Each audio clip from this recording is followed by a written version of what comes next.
The tourism sector is expected to increase significantly with the recent initiative of the government to open a few of the small islets to high-end eco-friendly investment. These small islets will cater to a niche market of high-end tourism. Real estate is the emerging and booming business in Zanzibar. Its ideal location makes it a strategic area for real estate development. As the demand for residential and commercial properties is on the rise, the islands offer various opportunities for both developers and buyers of real estate. Agriculture. The agricultural sector is also another avenue that welcomes investors. Zanzibar is blessed with warm temperature climates all year round, which is conducive environment for crops, vegetables and fruits to be grown and processed, making Zanzibar an ideal location for agro-related industries. Zanzibar is also home to an exotic array of tropical fruits. Globally known as the Spice Island, dating back 1,000 years ago, Zanzibar is endowed with a myriad of valuable spices due to its rich soil such as cloves, cinnamon and black pepper. For centuries, Zanzibar has been exporting quality homegrown spices to the international market. This offers prospects for investors looking to delve into spice farming for exportation. Investment in Zanzibar is coordinated under the Zanzibar Investment Promotion Authority, ZIPA. Zanzibar Investment Promotion Authority, ZIPA, is your one-stop center for investment promotion and facilitation. It's also the first point of contact for investors who want to invest in our islands. We welcome all prospective investment partners, both domestic and foreign, who wish to invest in Zanzibar. ZIPA works in close collaboration with other government entities and private sectors to facilitate investment. We are ready to provide full support to all companies to invest in our country. For investment application and procedures and investment incentives, please visit our website and do not hesitate to contact us for further clarification. Thank you very much. Karibuni sana. ZIPA is also mandated to administer investment in free economic zones, whereby currently Zanzibar has 5 of them, which are also available for investment. Zanzibar Investment Promotion Authority is under the Ministry of State, President's Office, Labor, Economic Affairs and Investment. Zanzibar is endowed with numerous investment opportunities. We welcome prospective investors to take advantage of investing in various sectors such as tourism, agriculture, real estate, just to mention a few. With the numerous tax incentives and non-tax incentives that are available for both strategic and non-strategic investors to take advantage of these incentives for both Unguja and Pemba. On that note, I'd like to take this opportunity to welcome all of our prospective investors to get their application from our ZIPA office, where we'll be able to address your issues and provide the most diligent and efficient service to our investors. The 8th President of the Revolutionary Government of Zanzibar, His Excellency Dr. Hussein Ali Mwinyi, is the true believer of the Blue Economy agenda and the #1 investment promoter in Zanzibar. The Revolutionary Government of Zanzibar is now welcoming all prospective investors who wish to invest in Zanzibar. It is our expectation that the said investment opportunities, among others, will garner your attention. I assure you that Zanzibar is politically, socially, and economically stable, making it an ideal investment destination. My government is committed to continuing our role to provide a conducive and friendly environment for private investment and business opportunities. We are looking forward to hosting you and partnering with you to invest in Zanzibar now. Karibuni sana.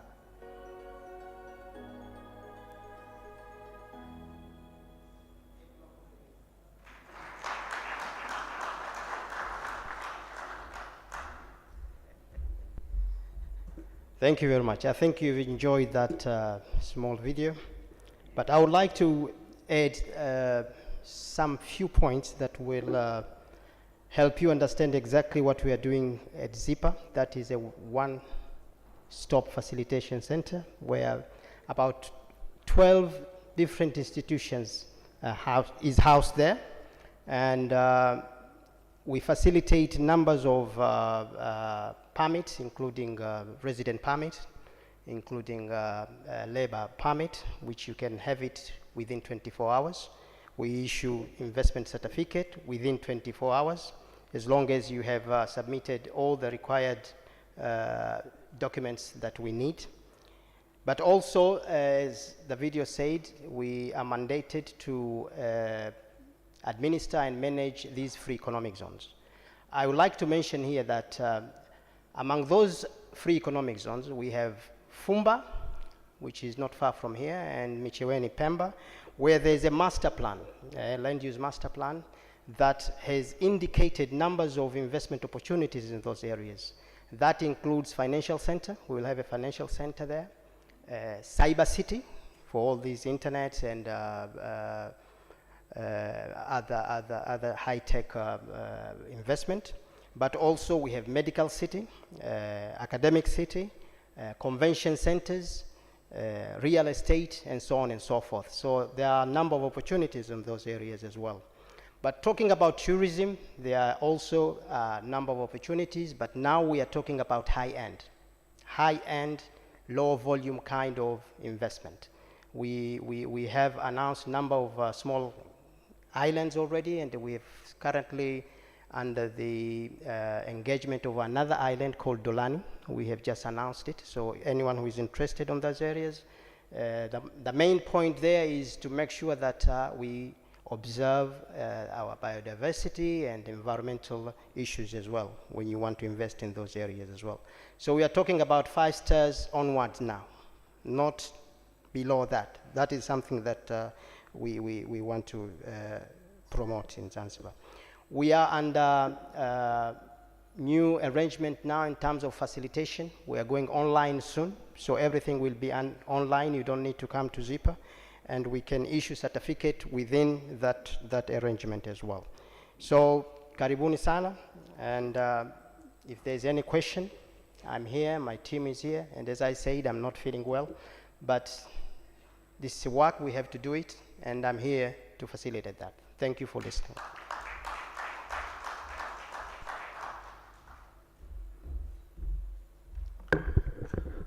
Asante sana, thank you very much. Excuse me. Thank you very much, Mr. Sharif Ali Sharif, the Executive Director of the Zanzibar Investment Promotion Authority. I believe you'll all agree we can't put Zanzibar as an investment destination in a brief presentation. So we have his team. Sorry that you're not feeling well, but your team is here. We shall continue to engage throughout, but we also have the ministries, investment, the Ministry of Trade and Industrial Development, all here, and the staff and the team. So let's engage to explore more and more opportunities, the ones that have been depicted, but the ones we also have at heart, so that we can take the investment forward and continue to promote Zanzibar as an investment destination. We are showcasing Zanzibar's investment opportunities, and we are also very delighted for our Afri-Exim Bank that is with us, and for your coordination of this very important forum.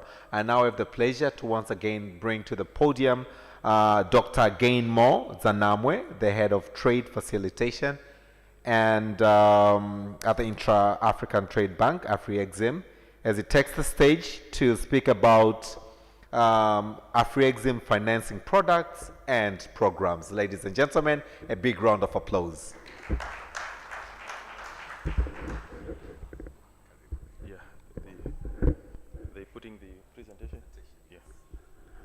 Okay, thank you very much, moderator. Whilst the presentation is being displayed, let me once again take this opportunity to thank you very much for coming to this important gathering.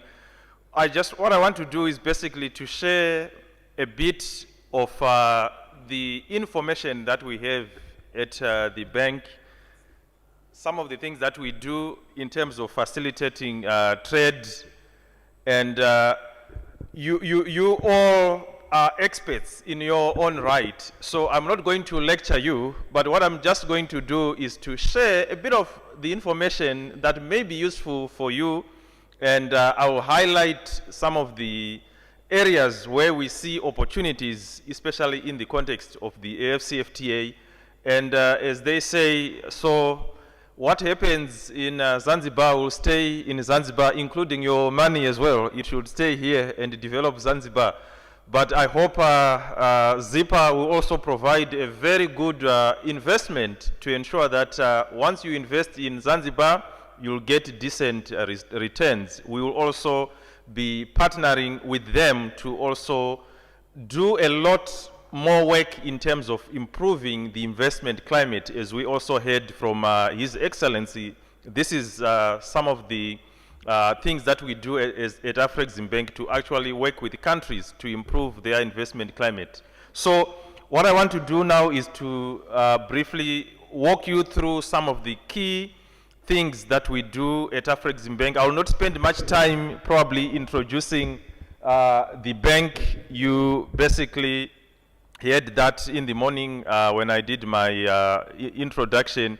So the African Export-Import Bank is a pan-African multilateral financial institution that was basically established by member states, the private sector. It's a typical PPP, and we have some features of development banks, some features of commercial banks. That is why we are able to do some of the things that commercial banks are not able to do, and we can even do some of the things that typical DFIs will not be able to do. We are an interventionist bank. We listen to the challenges from the countries and the private sector, and we structure solutions that are aimed at providing support.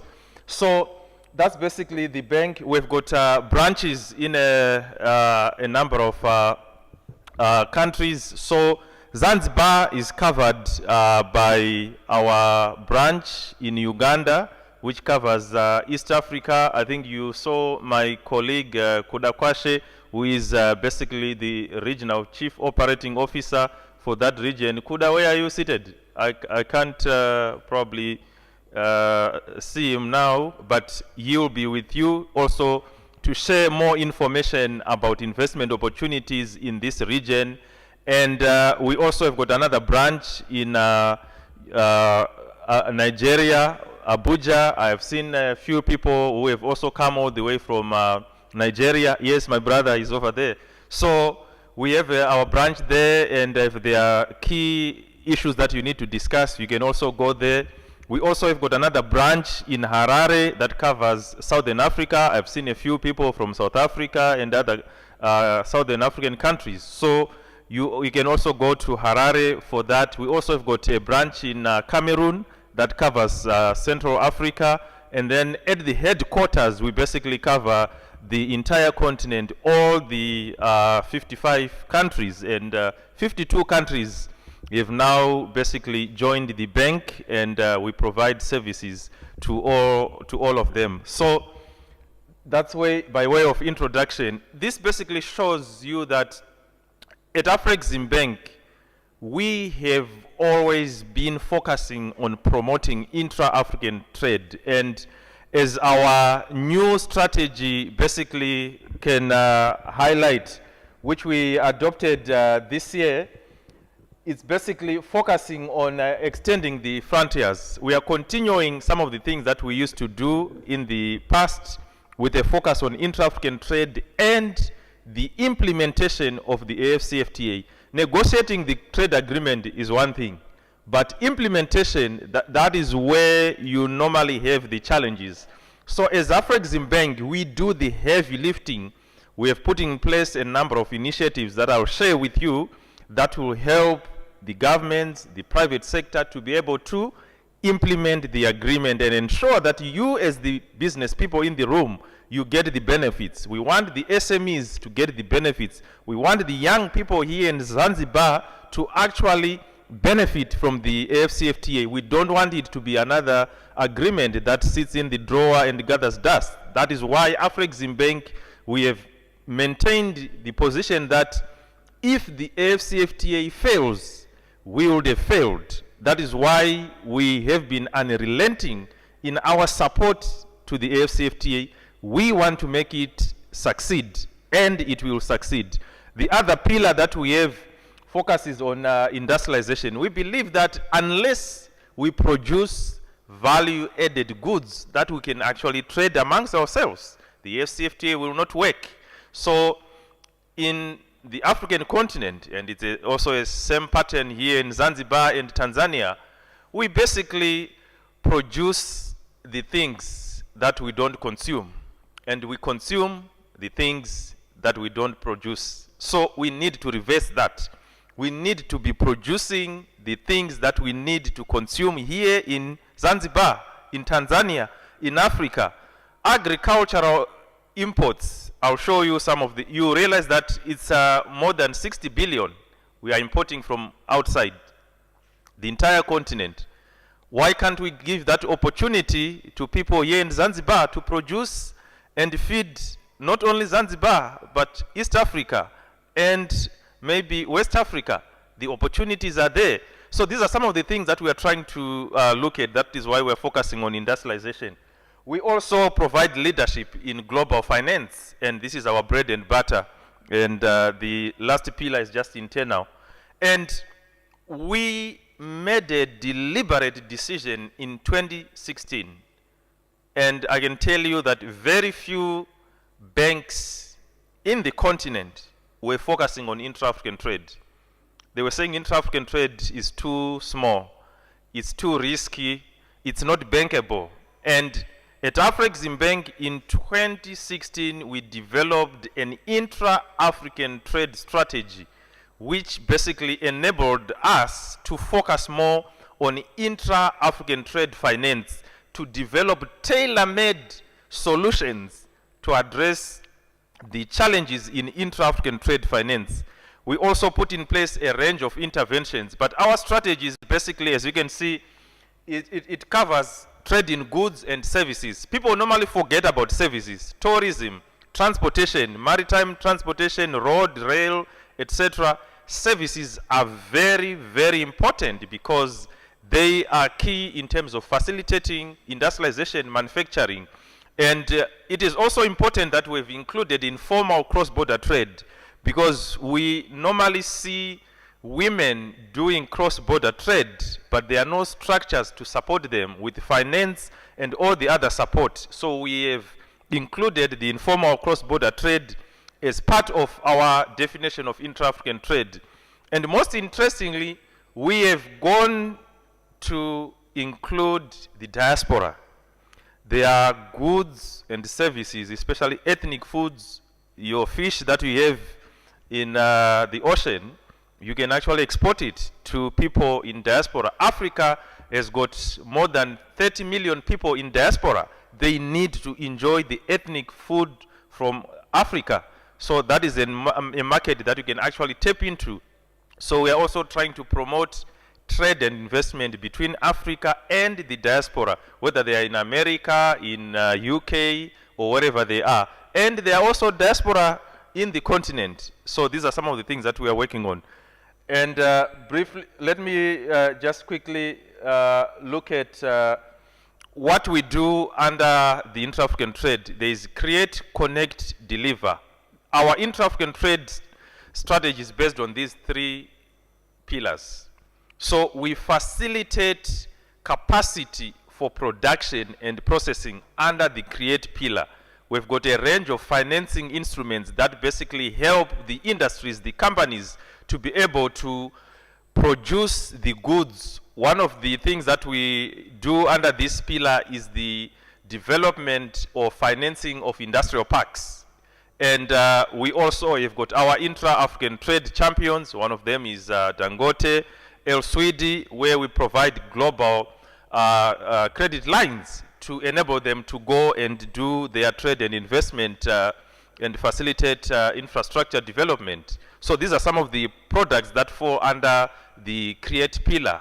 And the idea is to focus on value addition, manufacturing. That's basically the thrust of that pillar. Then we have the connect pillar, where we need to connect the dots in intra-African trade. We provide a range of support through the export trading companies. I'll talk about it later on. Then we also have got the Pan-African payment and settlement system. It falls under the connect pillar. Then under the deliver pillar, which is very important, because one of the challenges is that to move goods within the continent, it's a nightmare.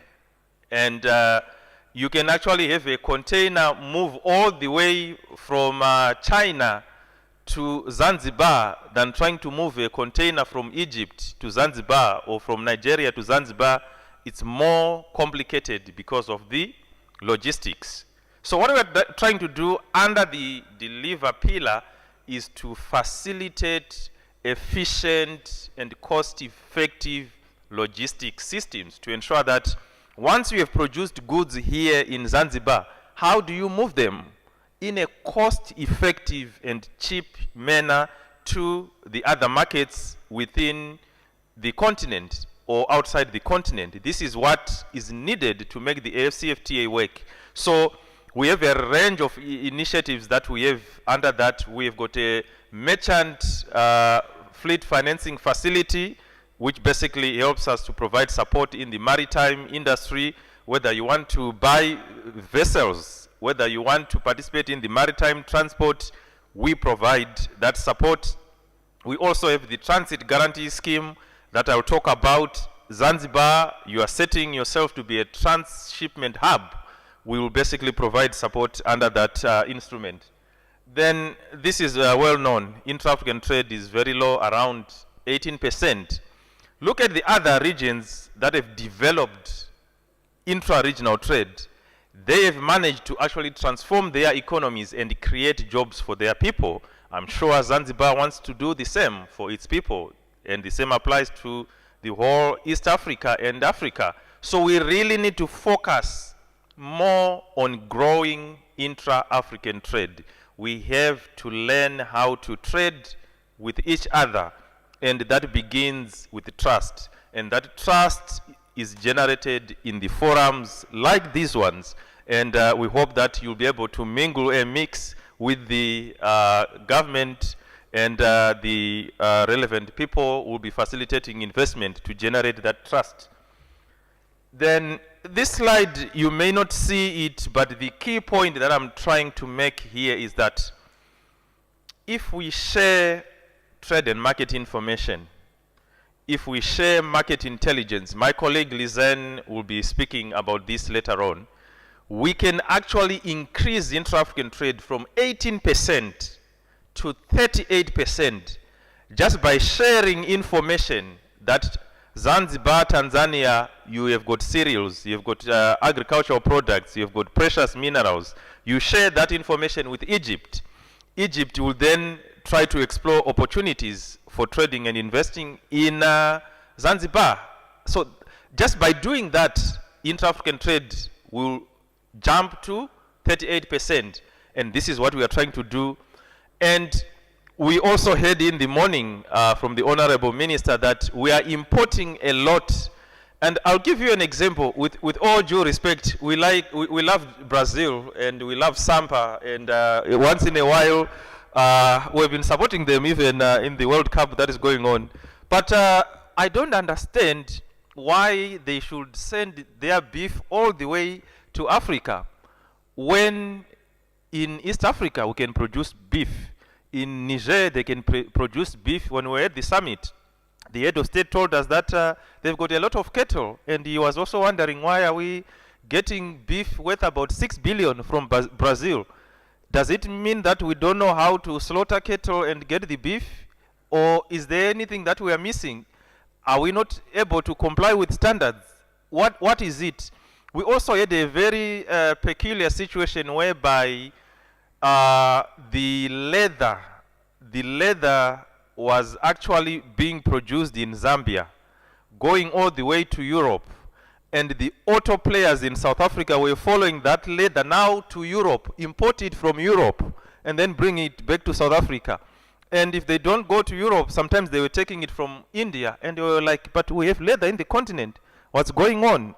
So these are some of the things that when we did an analysis in terms of trade and market information, we really do not know what each country is producing, and the opportunities for trade and investment, they are vast. You'll see people come from outside the continent. They identify opportunities here in Zanzibar, but somebody sitting in South Africa is not even seeing those opportunities. So we are now trying to correct that and facilitate that trade. So this is the AFCFTA. It paints a very interesting picture in terms of the sectors. If you look at this, you'll actually see that there's a lot of opportunities in agriculture and agro-processing. And Zanzibar is well endowed and positioned to capitalize on these opportunities. There are also opportunities in manufacturing, value addition, and most interestingly, the services sector, in particular services, is actually leading. This is where the opportunities are available under the AFCFTA. So this is a sector that you actually need to look at. And I'm sure those who have already brought in bags of money to invest in the tourism area, if your studies that you had done are not really comforting, the AFCFTA, we've done the analysis that put your money in tourism, especially in Zanzibar. So I'll move on quickly to the selected initiatives we have to support the AFCFTA. For the AFCFTA to work, the governments will need to reduce their tariffs. When they reduce their tariffs in the short term, they will incur some revenue challenges, and they will need to be compensated. And the bank has been working with the AFCFTA Secretariat to put in place a 10 billion adjustment fund that will do two things. Number one, compensate the governments when they liberalize their tariffs, when they remove tariffs, import duties on the products that are traded within the continent. They will be losing revenue in the short term. So to enable them to keep on liberalizing, we have put in place a compensation fund that will basically compensate especially least developed countries. But most importantly, for you as business people, we have also set aside some funding for the credit fund and the general fund.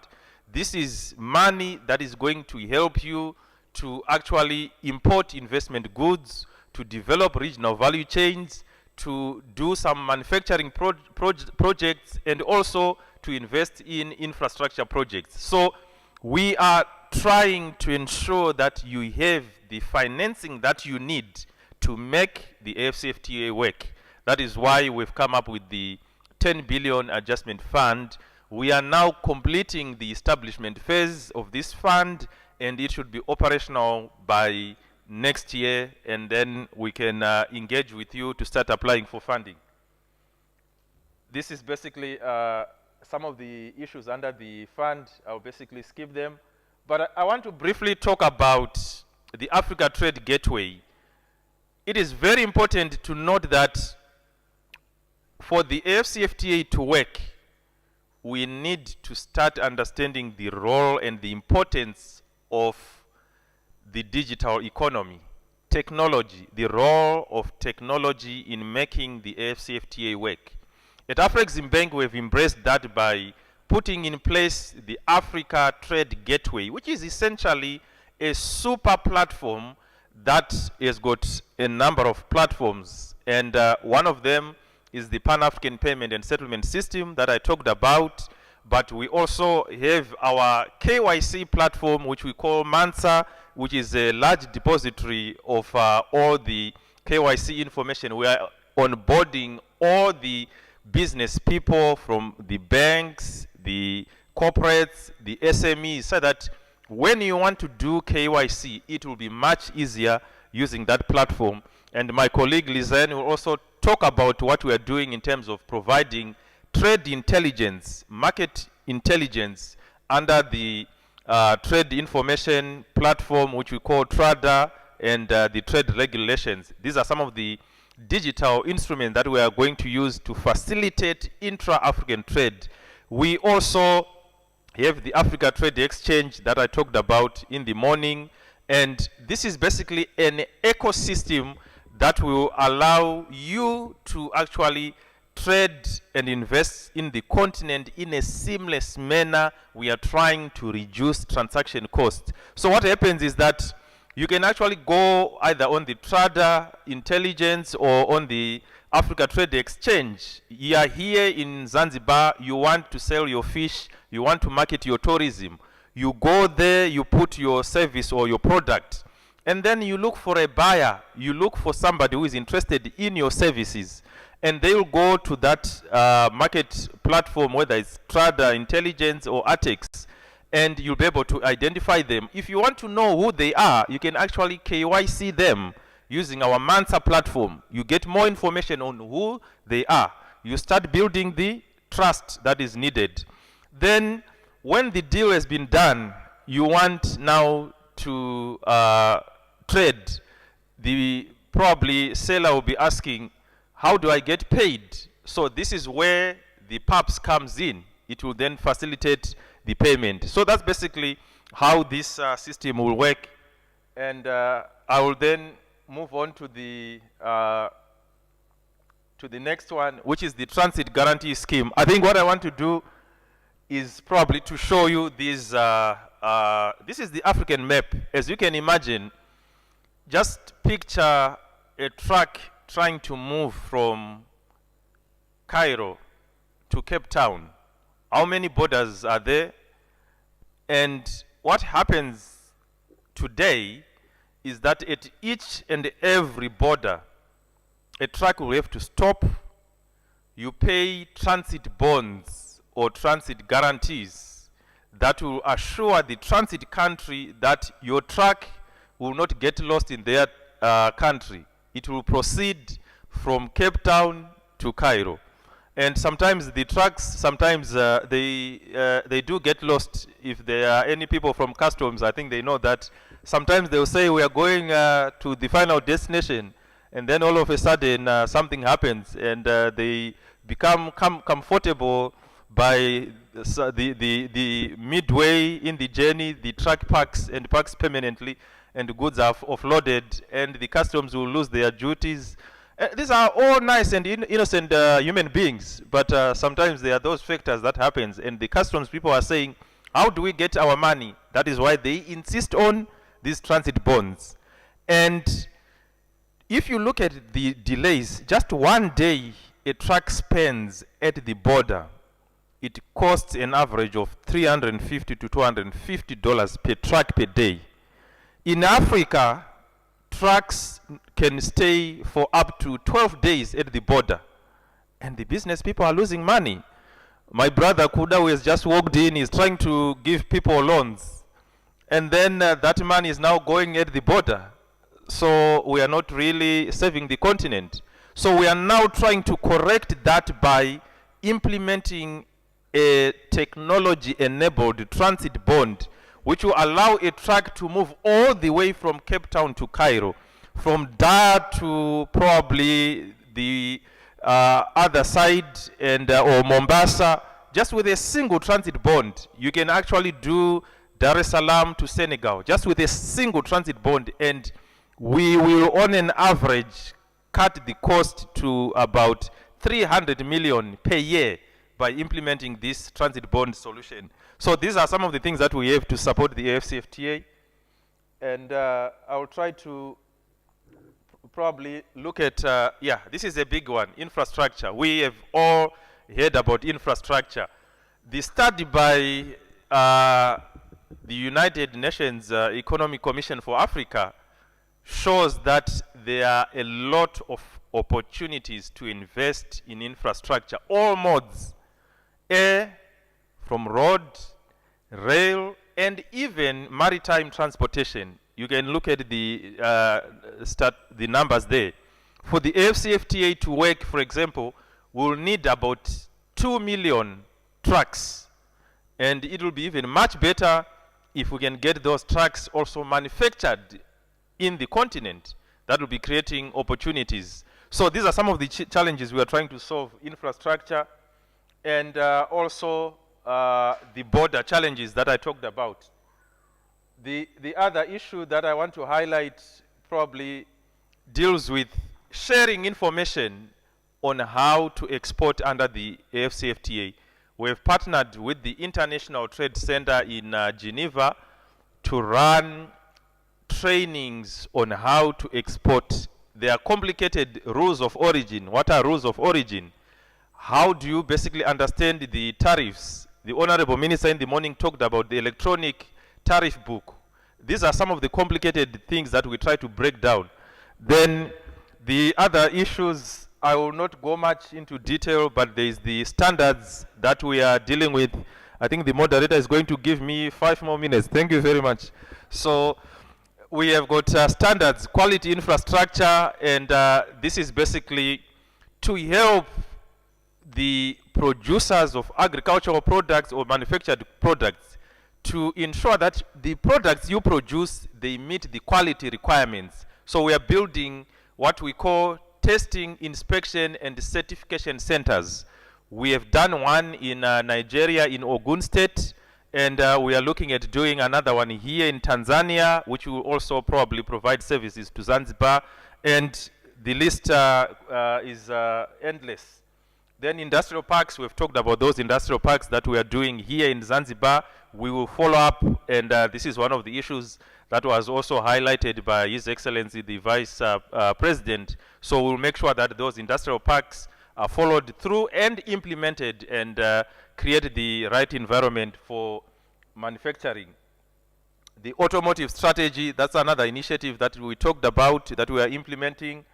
And we also have got harmonization of standards, which is very important. You need to harmonize standards. If you harmonize standards with one certificate, you'll cover all the 55 countries, instead of now being asked to produce the sanitary and phytosanitary certificate everywhere. You just have one certificate with harmonized standards. We've now harmonized standards in the automotive industry, medical and pharmaceutical sector, and we are getting into textiles. So we've done more than 300 standards already.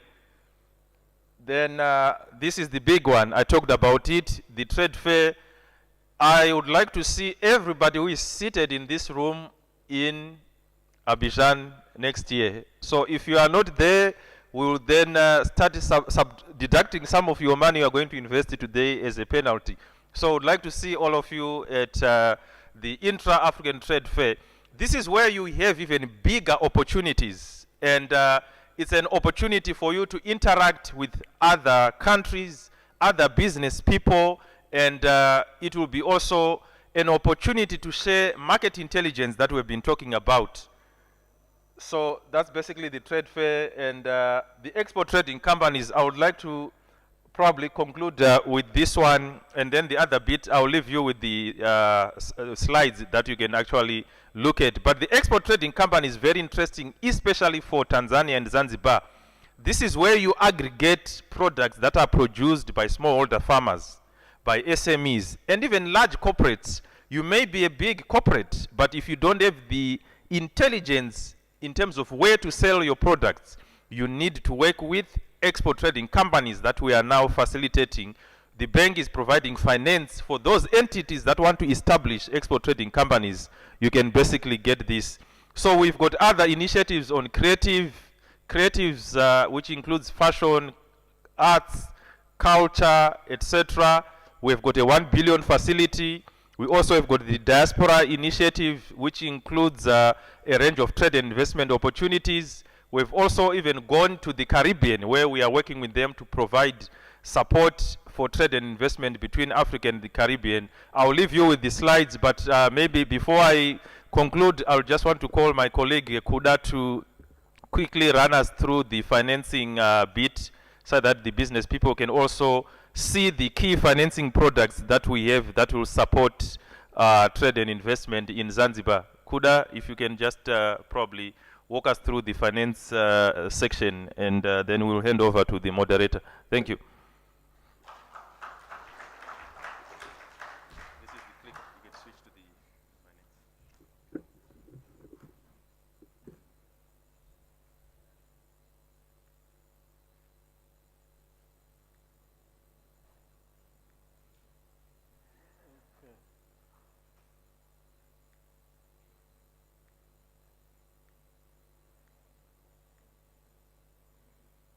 right. Thank you very much, Kenmo. And I am speaking mindful that the man on my left will be chasing me away very shortly. But I think it is important that we speak about the models of funding that Afreximbank provides. On the screen, I think we have got what we call global facility. So if you were a client of Afreximbank, or you are an investor who wants to take advantage of investing in different African countries, sizable, and you want to do projects in different African countries, we can provide what we call a global facility. A few of our African investors are already beneficiaries of these global facilities, which says we can give you X amount as you go to Rwanda or to build up a factory in country X, and another facility when you go into another different African country. So such global facilities enable what we call the intra-champs, which is the Afreximbank Intra-Africa Trade Champions. We already have them identified, and I can mention for a fact, it's public information, entities like El Suidi of Egypt, Dangote of Nigeria, are what we define as intra-champs because they have the interest in investing on the African continent, and we do carry them along for these investments in different African countries, and they've benefited from some facilities that we have provided. Don't be intimidated by the names, but you can, because of your focus on the African continent, become one of those entities that can be supported by Afreximbank to invest in the African continent. We also provide intra-African investment finance, similar to what I've said, but it's a foreign direct investment or African direct investment that supports setting up of or expansion of business by an entity from one African country to the other. The other one is contracting related guarantees. So we can offer guarantees for you to be able to undertake contracts in another African country. So we may want to hear from yourselves on that. Then export contracting availability guarantee, where we enable African companies to secure long-term export contracts with bank financing. This guarantee will cover them in terms of risks associated with situations where the contract against which financing has been provided becomes unavailable. So we need to understand and analyze each individual contract and circumstances under which it may become unavailable to your prejudice, and then issue a facility for that. The guarantee that we can support African governments on their commitments to project providers, and also those listed fleet financing. But let me pick the project preparation facility. Most ideas require funding to convert to feasibility or to bankability. We can provide where a promoter was supposed to give equity, meaning their own money. We can give a small loan which can then open up for feasibilities to be undertaken until you have a bankable project. That bankable project then can be financed, and the first amount that you draw against the loan for implementation should repay the project preparation facility. I hope I'm speaking here because we know that most projects fail because the promoters cannot engage a consultant to generate a feasibility study. So the idea dies before it can even be made to become fruitful. So we provide funding for project preparation. Okay, these are the other projects that or funding facilities that we provide: franchising facility, contract and toll manufacturing. So you can use existing infrastructure or manufacturing capacity provided by somebody else. You tow, you manufacture using that, and then you repay your loan from the proceeds of the sales. Then contract agriculture, you may lease land from somebody against a contract, such that when you sell the goods, then you can repay the pre-export finance that you drew from a financier. We set up an entity called the Fund for Export Development. It's a subsidiary of Afreximbank. As a lender, you are limited to what you can take up as equity, because you can't invest in a company that is borrowing money from you. So we set up a completely different entity called Fund for Export Development in Africa. That fund is based in Kigali. It's Africa-wide. So what it does is that it invests equity in identified projects. So if you know you've got a business operating that requires equity, we can facilitate that. You have conversations with FEDA. They can bring in equity into your business, become a shareholder, and allow your business to increase capacity for exports. So that's about FEDA.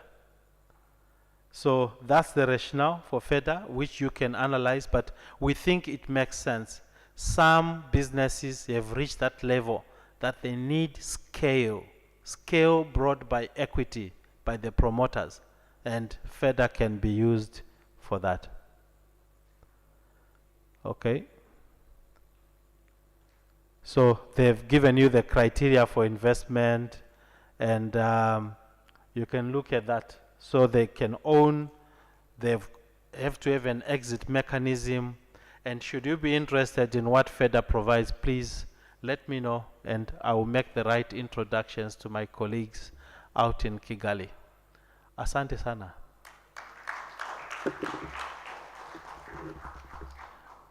Now you can kick me out. Now I can kick you out by actually inviting you to sit at the front.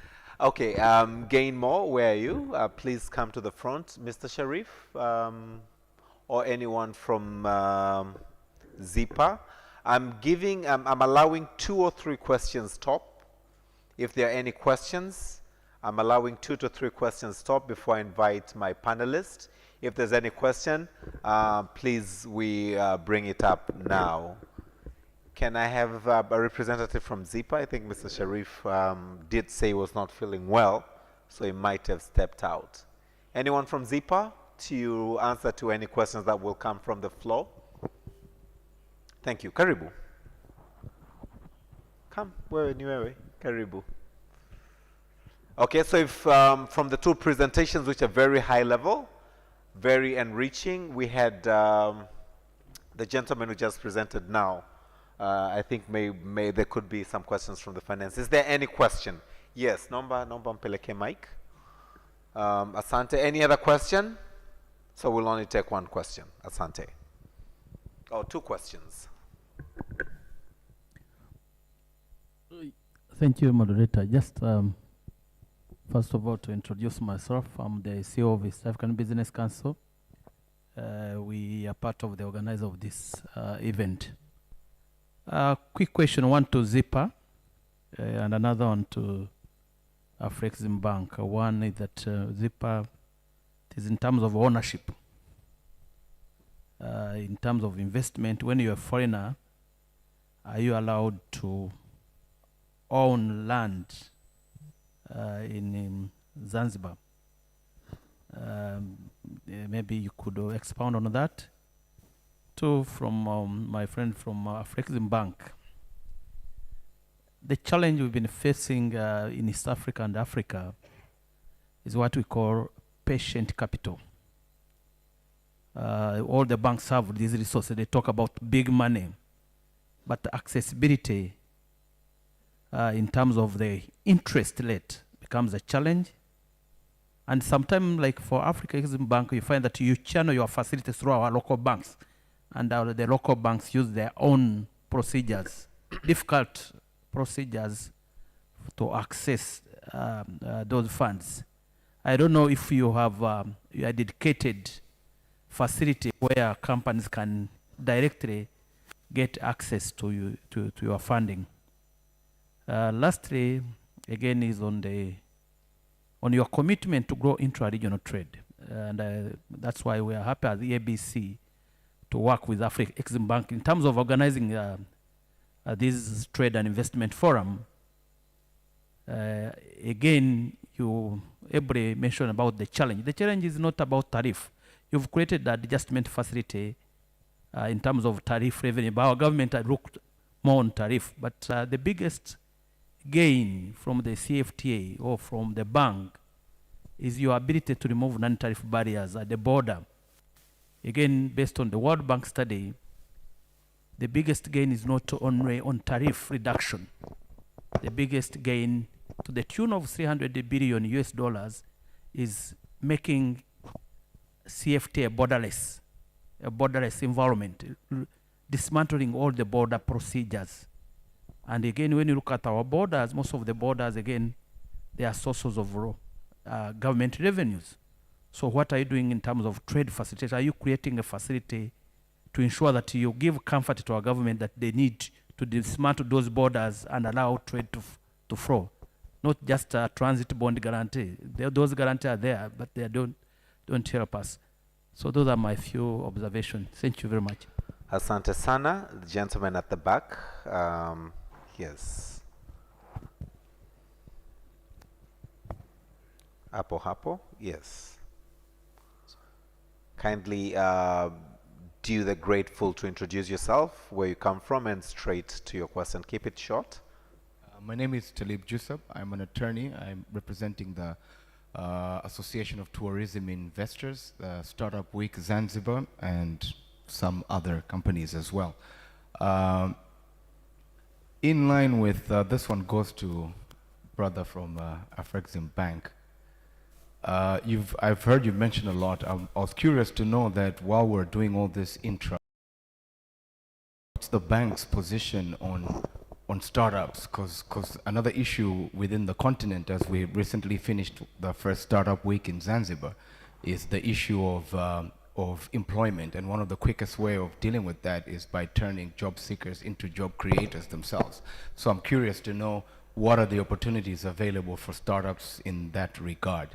And my last question was to Mr. Lauder, but within my discussions, I already got an answer for it. My question was basically on the issue of dispute resolution, fast dispute resolution mechanisms for our investors.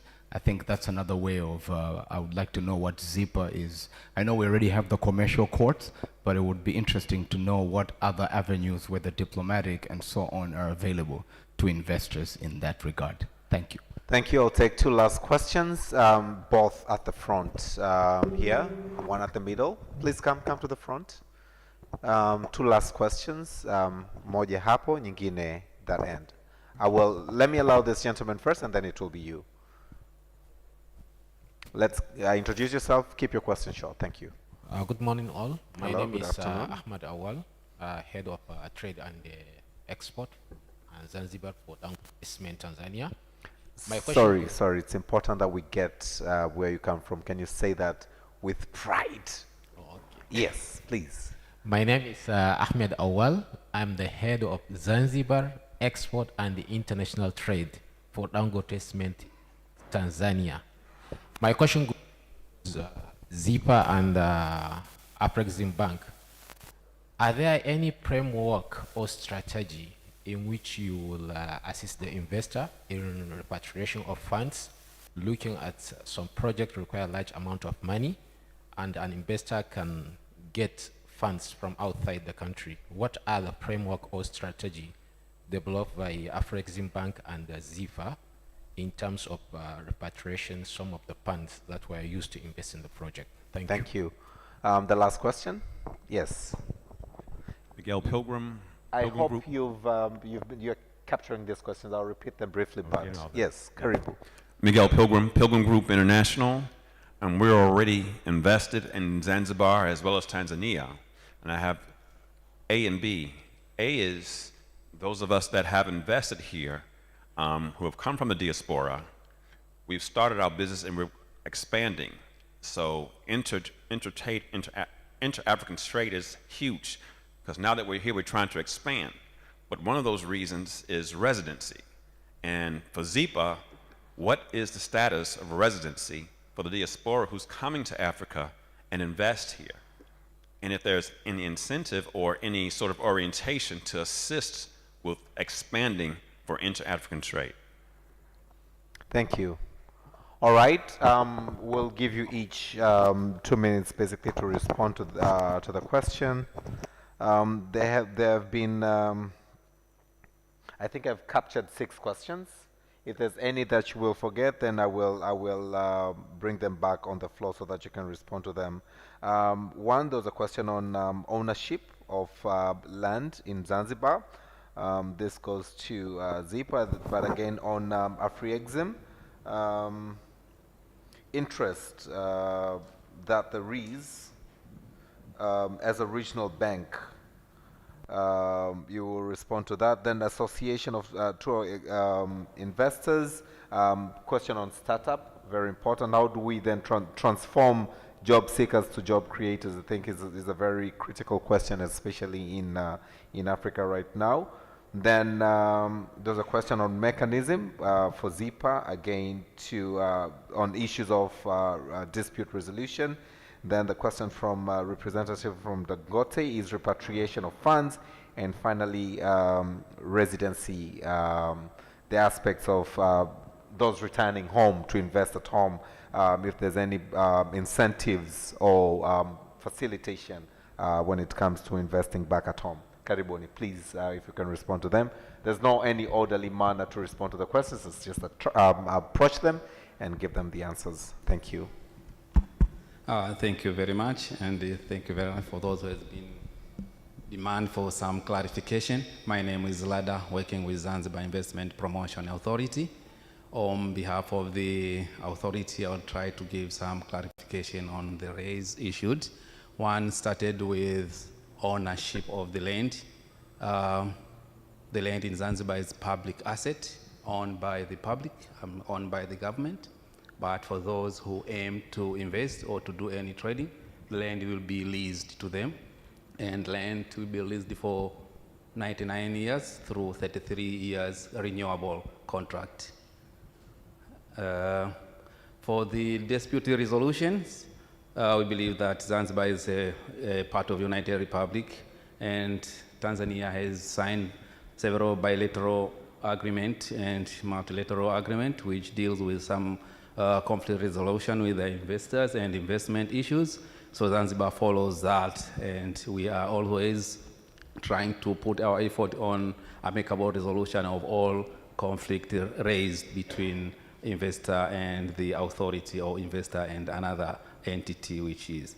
For the issue of diasporas and residence permit, ZIPA working very close with the diaspora unit, and we'll make good follow-up on the effort now done to create a specific status for diaspora, and ZIPA will work together with that and ensure that whatever has been given is priority or as a specific treatment for diaspora. But for now, ZIPA is treating diaspora as any other investor who those have been invested as diaspora. They have been treated as foreigners, but with a slight benefits allocated for them. But we are working together with the Department of Diaspora and the effort which has been put by the government that to recognize diaspora as special, to give them special treatment for that. I think in about 30 seconds, because he's representing many other members of the diaspora. Okay. You said there are benefits that are allocated to them. Do you want to mention those benefits? Like for those who have been invested in Zanzibar and given the certificate for investment, yes, there are special treatment which is uniform for all investors. Okay, all right. Yeah. Excellent. There's a question of repatriation of funds. Yeah, our DIPA is working, we are working according to the law. We have the law enacted in 2018, law number 14, which is one of the incentive given to the investors is to repatriate the benefit after tax. So that movement, that facilitation is offered, but according to the law and the regulation, the repatriation of the benefit will be done after tax. Thank you. Okay, so it's doable, but only after taxes, a free exam. Okay, thank you very much. Those were very good questions, and all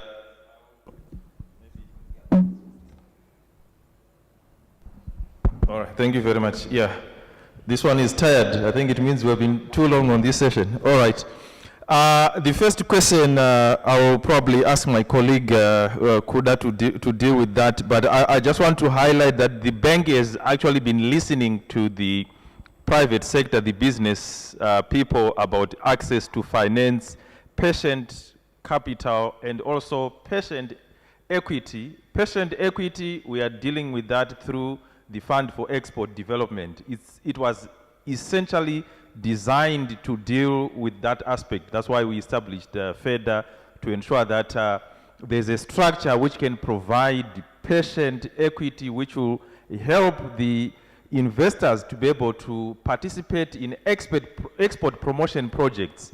And overall, in terms of the interest rates, my colleague Kuda will deal with that, but we also have got a range of instruments like the 1 billion facility that we've just put in place for the creative. We also try to increase our risk appetite on that, and we also try to ensure that we accommodate some of the needs of the players in the creative industry. We also have got an SME development program, which basically will enable the bank to deal with the requests that come from the SMEs, those that are the smaller players. So we try to also respond and facilitate access to finance and give affordable rates. And we are also working with other partners to do a lot of blending, when you basically blend with other players with concessional funding or grants, especially for the things we are trying to do with SMEs, creative economy. That will make it a bit easier. Then there was also a question, I think you were spot on the NTBs and under the AFCFTA. At Afreximbank, we actually recognize that. That is why we actually created a function that focuses squarely on trade facilitation. We know that tariff is not the major challenge, but the non-tariff barriers, the border issues that we've been talking about, infrastructure, logistics, the customs issues, that's where you've got a lot of bottlenecks. The bank is actually implementing a big program to try and remove some of those bottlenecks using digital. We are also going to be developing an e-logistics platform. We are going to be working with the SFTA to do an electronic single window at the continental level that will allow basically the movement of goods in a seamless manner, in addition to the transit bond that we have. We've just developed our strategy on border infrastructure.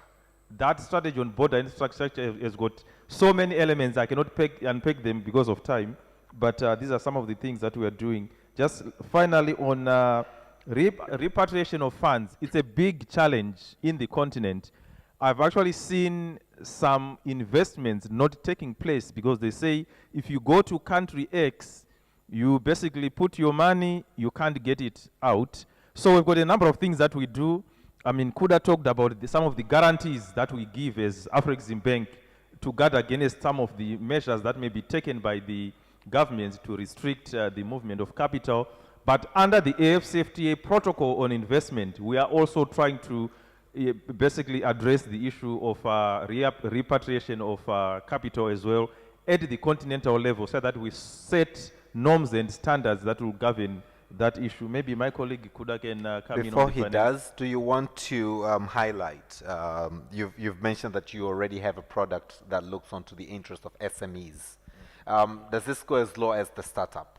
Because I think the question was specifically to startup, wanting to know before they grow to small and medium enterprises, does this product also encompass the startups? Yes, yes. It So does, under okay. most of these startups, we're actually dealing with them under the creative facility and also under the SME development. Those are actually designed to support the startups. So we actually provide support through that. We've also done a venture capital fund that will also help the startups to grow. And some of you, if you may recall, in 2021 at the IITF in Durban, we actually had a youth startup program. I can see nobody's nodding. So you were all not in Durban, eh? So, moderator, you have got a big job to do. So in Durban, okay, yes, somebody was there. So we actually ran a youth startup program where we're inviting youth to come up with their ideas, and we're trying to now match them with business people. I'll give you one example of a gentleman who came to IATF in Cairo in 2018. He was basically from Nigeria doing drone technology, and we supported him through that platform. Now he's based in Singapore, building drones for agricultural production in Singapore. So these are we nurture the SMEs. Even in 2021, we ran a program with CNN, where we identify potential startups. We identified a list of potential startups. I can share that information, and we support them with financing. But financing is not only the challenge for startups. They need to be nurtured. They need to be twinned, to be linked to the market. So these are some of the support that we have. Thank you very much. Am I off the hook now? Yes, you are. You are. For now. Okay. I'll get back to you. Yes. Probably, do you have any addition to the questions? Okay. Thanks very much. I think there was a question on direct financing, Mr. Kalisa. Okay. So because we are a wholesale bank, you can imagine that we don't have brick and mortar in every country. Yeah. So our model is that we will work with local financial institutions, which brings your second part of the question. We provide direct funding, but to companies that have reached a certain maximum threshold in terms of their sales and capital. So they then qualify for direct lending with Afreximbank. For those that cannot qualify directly, we work with the local financial institutions. In every country, we try to establish a relationship with a development bank that ensures that they can distribute the funding, development bank or commercial bank, that can distribute the funding to the various sectors. It's only practical that way. There is no way we can reach out to everyone, number one. Number two, it brings in a question about, the commercial banks will add on costs, etc. There's certain things that may not be avoidable. Yes, we expect that the commercial banks that we work with will give services to their own clients. Maybe there will be some fee or some amount added on to that. But what we need to think about is the practical way in which we can lend. But we have changed model in certain circumstances, like what Gainmore has said. We have gone on to identify some small upcoming entrepreneurs that may not necessarily require funding as in cash. We twin them with other bigger players so that they can have a scale in terms of what they are able to do. And then through our SME development program, we can provide funding directly to those SMEs that are coming up of the being called small, and where they can, using their own balance sheet, access direct funding.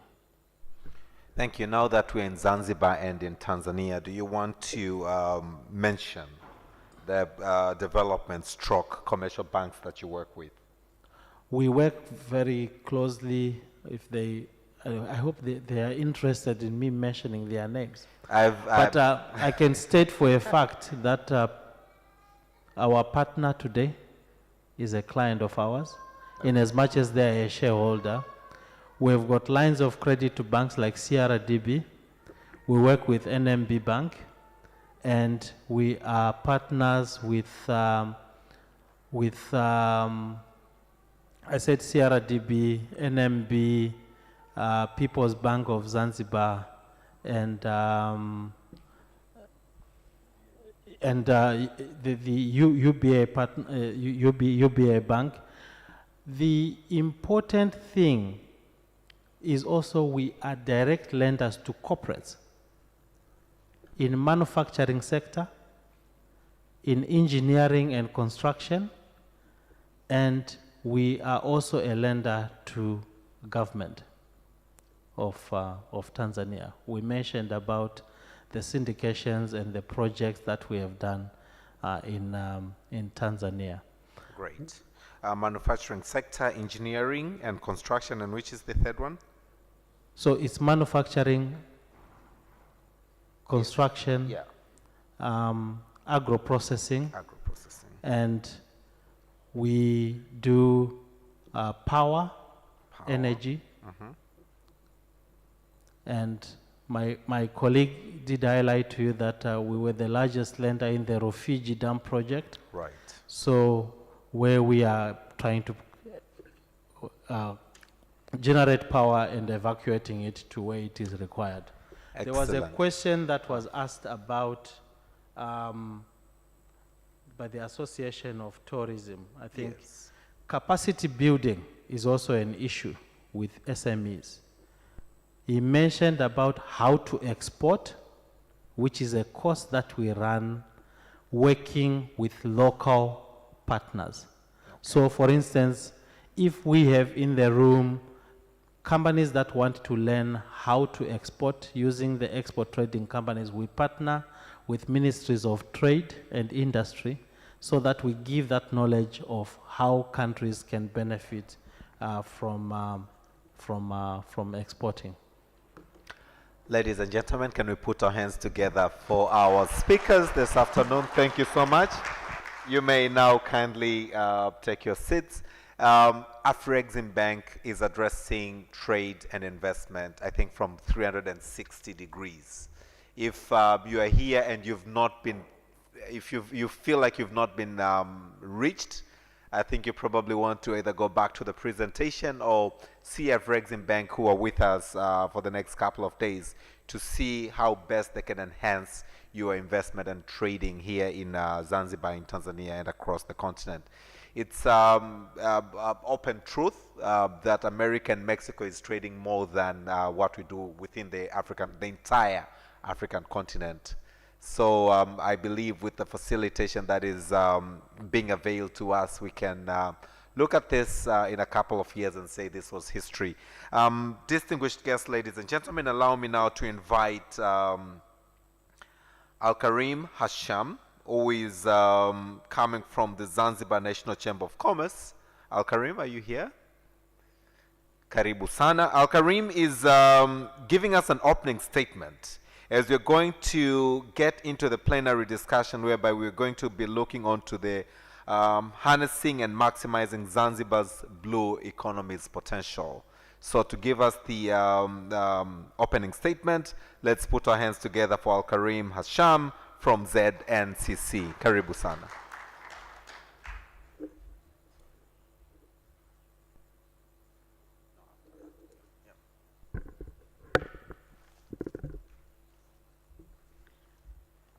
So good afternoon, ladies and gentlemen. As our moderator has introduced, I'm representing Hamad Hamad, who is the CEO and Executive Director of the Zanzibar National Chamber of Commerce. So these are his words. If there's anything you do not agree with, please look for him directly. If there's anything that you agree with, I wouldn't mind some credit for that. So it is a great honor to be here in front of you to lay the ground for discussion on the topic concerning harnessing and maximizing Zanzibar's blue economy potential. But before doing that, I would like to take this opportunity to thank and appreciate the partnership of Afri-Exim Bank, the East African Business Council, the Zanzibar Investment Promotion Authority, and obviously the Zanzibar National Chamber of Commerce for making this day a reality. So thanks to you all. Now, the history of Zanzibar's economy post-independence was initially driven by agriculture, and especially the export of cloves and other spices. However, by the late 1980s, the fall of clove prices globally led to the emergence of tourism as the main economic driver. For the last 30 years, we have been practicing tourism unprepared. Unprepared in the sense that it was only natural that we had to embark on tourism using the existing natural attractions and infrastructure. However, policies and regulatory frameworks were always trying to keep up with the fast evolving sector.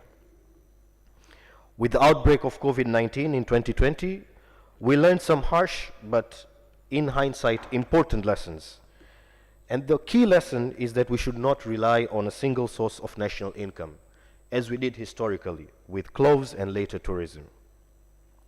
And there was a need to diversify the economy. Thankfully, His Excellency, Dr. Mwinyi, propagated the blue economy as the cornerstone to drive the future of Zanzibar's economic growth. Now, despite the concept of the blue economy being a mantra in Zanzibar for the last 2 years, it is still a relatively new concept to policymakers and the community at large. Nonetheless, this presents us with an opportunity to be prepared and to embark on this journey in a much more structured and sustainable way. The blue economy encompasses many dimensions, both at seas and on land, which we hope will ultimately lead to economic diversification. The policy identifies 5 main areas: fisheries and aquaculture, maritime trade and infrastructure, energy, tourism, marine and maritime governance. The key focus of the blue economy policy is on diversification and the multiplier effect that each of the mentioned sectors will generate in the economy. It is our humble opinion that in order to fully harness and maximize the potential of the blue economy, having a policy in place is simply not enough. Wide-scale regulatory review must be considered. It is important to align the existing legal and regulatory framework to ensure that investors in the sector can smoothly tap into these resources. It is no secret that members of the private sector still cry out for removal of bureaucratic hurdles, which lead to significant transactional and compliance costs. Systems need to be put in place to ensure that interministerial and departmental exchange of information is made smoother.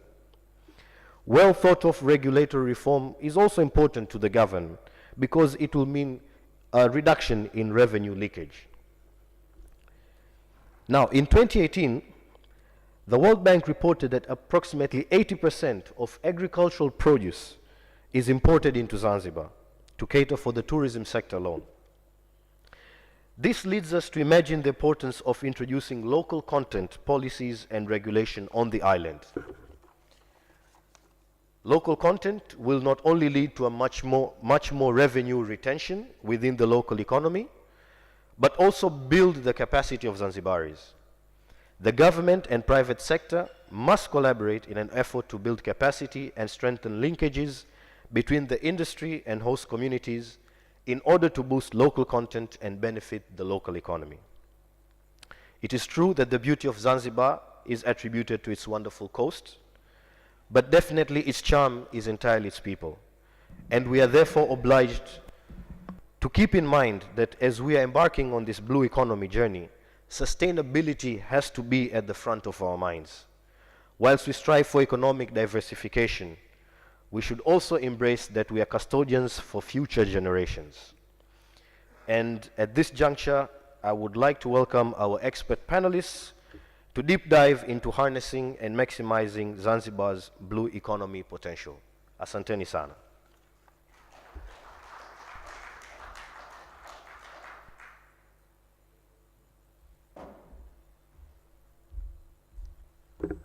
Asante sana. That remark was made on behalf of Mr. Hamad Hamad, who is the CEO and the Executive Director of Zanzibar National Chamber of Commerce, presented by Al Karim Hasham. Asante sana. I now have the pleasure to bring to the stage the following. The Principal Secretary, Ministry of Blue Economy and Fisheries, Dr. Aboud Jumbe. Can we put our hands together for Dr. Aboud Jumbe? Karibu sana. Please come to the front. Do you want to take the first seat? Dr. Aboud Jumbe will do a presentation which will then be contributed by my panelists as well, Mr. Zahor Kasim Muhammad, who is an expert in fisheries. Karibu sana.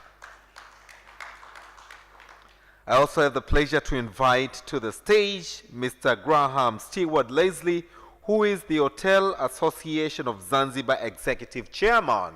A big round of applause. Karibu sana. I would like also to bring to the stage Mr. Jonathan Bruck, who is the Group Sustainability Manager and Beyond Mnemba Island. A big round of applause. Last but not least, and very important to the stage this afternoon, all the way from Chumbe Coral Park, is Mr. Ben Taylor, the manager.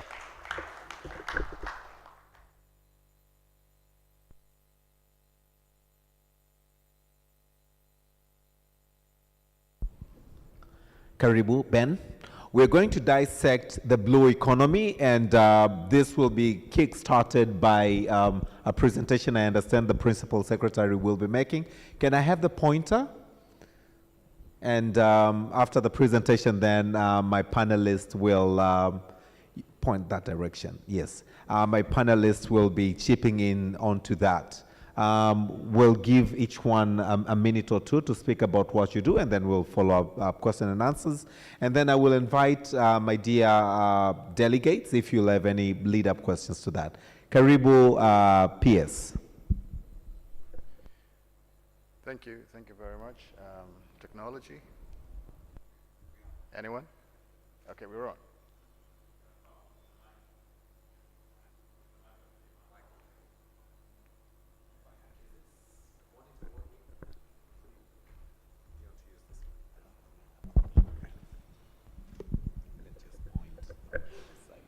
Okay. Is it working? Is the monitor, is the pointer working?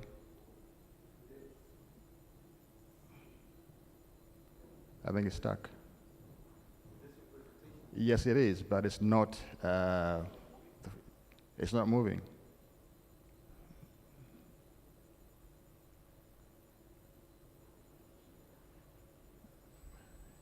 I need help, please, with the pointer.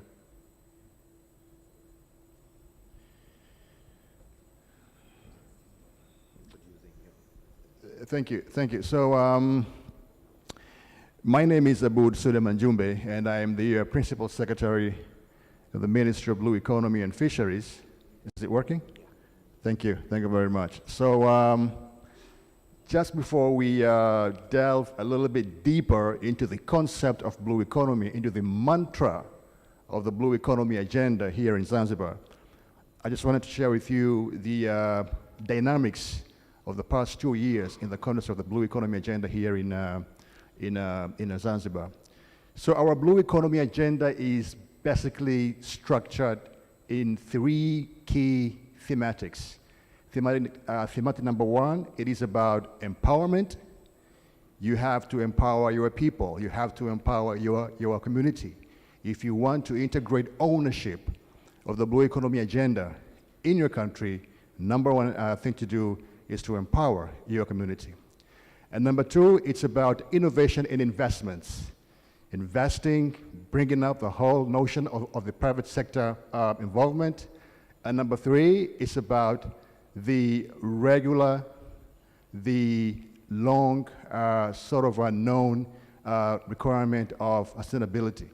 So empowerment, investments, sustainability are the 3 key thematics that define blue economy agenda here in Zanzibar and basically in many countries. Now, for Zanzibar, the concept of the blue economy agenda is about provision of social and economic benefits.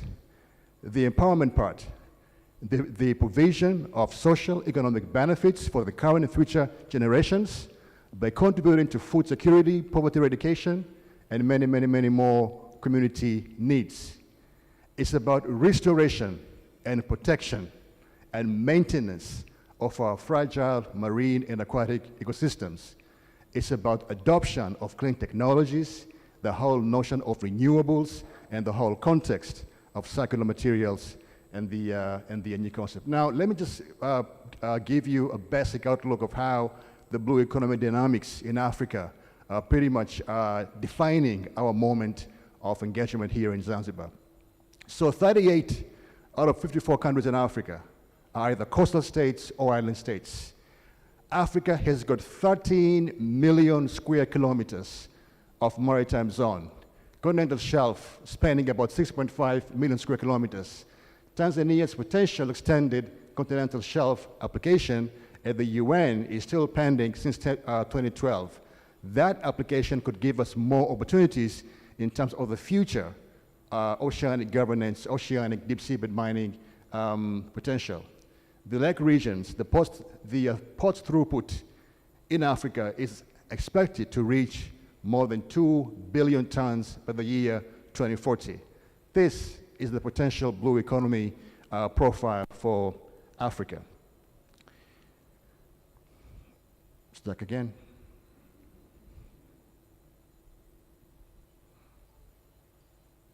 Yes, so I'll give you an example of the African fisheries and aquaculture economy. So basically we have about estimated 5 million registered fishermen across Africa.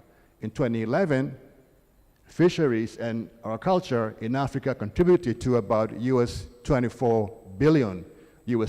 Africa contributed to about 90% of the global catch, 9%. In 2015, the production rose to 11 million tons, of 5% of global fish production.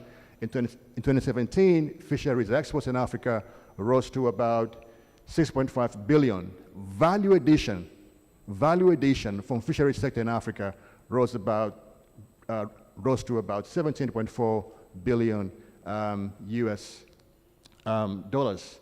Tourism, another key sector of blue economy in Africa.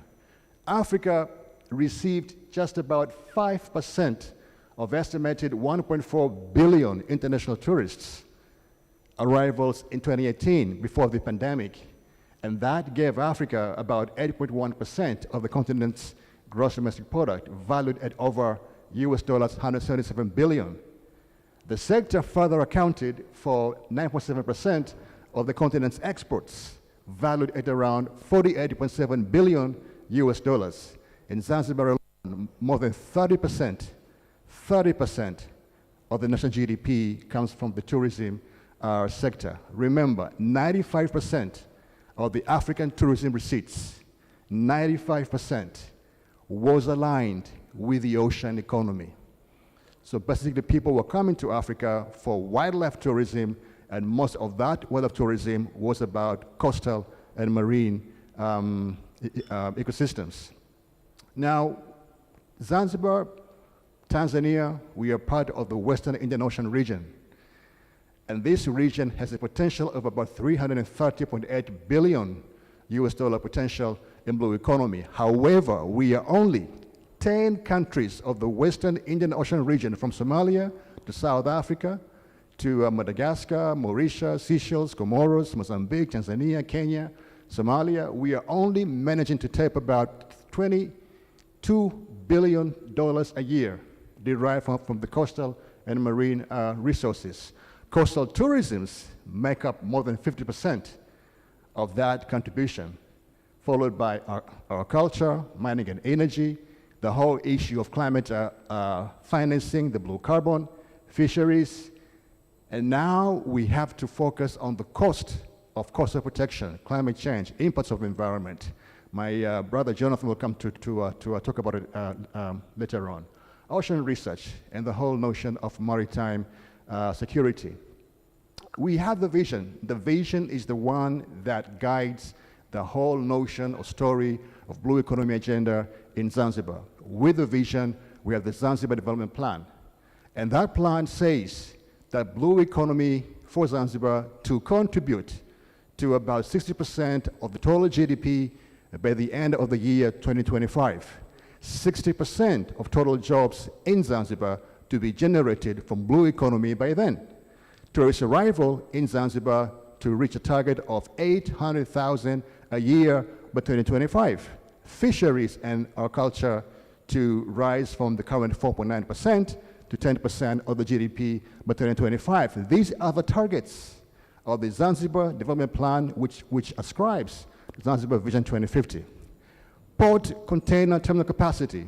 We are not talking about increasing our capacity from the current 58% to 75% of the required demand, and so is ship index. These are the targets that need to be worked on, that need to be implemented, that need to be engaged, addressed, funded. They need an integrated approach for the country to be able to very much describe and engage the whole notion of the blue economy agenda. How do we do it? We need to enhance development of all blue economy sectors: tourism, fisheries, culture, maritime trade, service industry, energy, and so forth. We need to maintain the notion of conservation and rational management of marine resources. We need to engage in more marine research and development. We need to focus on awareness and social equity. We need to engage private sector. We need to strengthen our national participation in the context of oceanic governance dialogue, whether it be in the regional seas programs or regional economic commissions, or the whole notion of multilateral environmental agreements. So these are the blue economy policy priorities. The policy is based on the low-hanging fruits that Zanzibar has pretty much opted to engage. The scope of the policy involves awareness, capacity, innovation, value addition, empowerment, investments, access to capital and markets. Priority areas: sustainable tourism, fisheries, and many more. Strategies: we need to strengthen value chains in all these sectors. We need to enhance best practices. We need to strengthen capacity in every sector, in every level. We need to engage credit support, financial facilities, banking support. The strategy, as we said, empowerment, investment, sustainability. We need to engage in enhancing marine conservation. We need to engage this by using these tools: integrated coastal zone management, marine spatial planning, environment, biodiversity, climate adaptation, sustainable financing, investment in processing, in markets, private sector investments, and the whole issue of quality assurance that our brothers from the Afri-Exim Bank have just mentioned. So what's the stake here? Zanzibar produces seaweed. Why seaweed? Seaweed is an ingredient of the global marine biotech industry, a $6.4 billion industry. Globally, industrial seaweed value stands at $5.9 billion. Global seaweed production right now is at 32.4 million. 84% of the global sea cucumber trade goes to China. In Africa, Madagascar, Seychelles, Zanzibar, Mozambique, and Mauritania supply to Hong Kong 230 metric tons of sea cucumber just by 2019. Zanzibar itself, before the pandemic, was exporting about 30 metric tons out of those 230 metric tons that those 5 countries supplied Hong Kong in 2019. Global mud crab trade now standing towards 3.7 million metric tons by 2026. These are the key ingredients of Zanzibar's low-hanging fruits in terms of the blue economy sectors. Fisheries, these are the achievements. Before President Mwinyi came to power, fisheries catch in Zanzibar was below 34,000 metric tons. 1 year on, 2021, Zanzibar had already produced about 47,000, 47, not 41, I made a mistake, 47,000 metric tons of fisheries valued at 236 billion shillings. Anchovies and sardines alone, anchovies, Madagascar alone, were standing at 14,600 metric tons, valued at shillings 49.1 billion shillings. Seed production coming up from 8,000 metric tons in 2020 to 10,530 metric tons by last year alone. Seaweed exports going up to 12,600 metric tons, valued at 11.9 billion shillings. Sea cucumber exports at 30 metric tons. Mud crab exports 177. These are the figures that show that blue economy in Zanzibar is working. It is working. 2 years on, it is working. Our projections show that by the end of 2023, our fisheries catch will go up from the current 47,000 metric tons to over 62 to 65,000 metric tons, with the current dynamics of how the blue economy agenda is driving our overall economy. Tourism, remember, at the height of the pandemic in 2020, and we are all witnesses here, we were counting tourists arriving in Zanzibar by June 2020. 300, June 2020. By December last year, number of tourism arrival in Zanzibar was 394,185. We are confident that that target of 800,000 tourists by 2025 will be surpassed by the end of 2023 or beginning of 2024. Maritime transport, passenger traffic, Malindi Harbor and the other harbors, 2.68 million passenger traffic, 1.1 million tons of cargo, 70,000 TEU containers. That's only for 2021. That is a very drastic increase of the economy since the coming of the eighth phase government. Air travel, passenger traffic, 1.2 million passengers.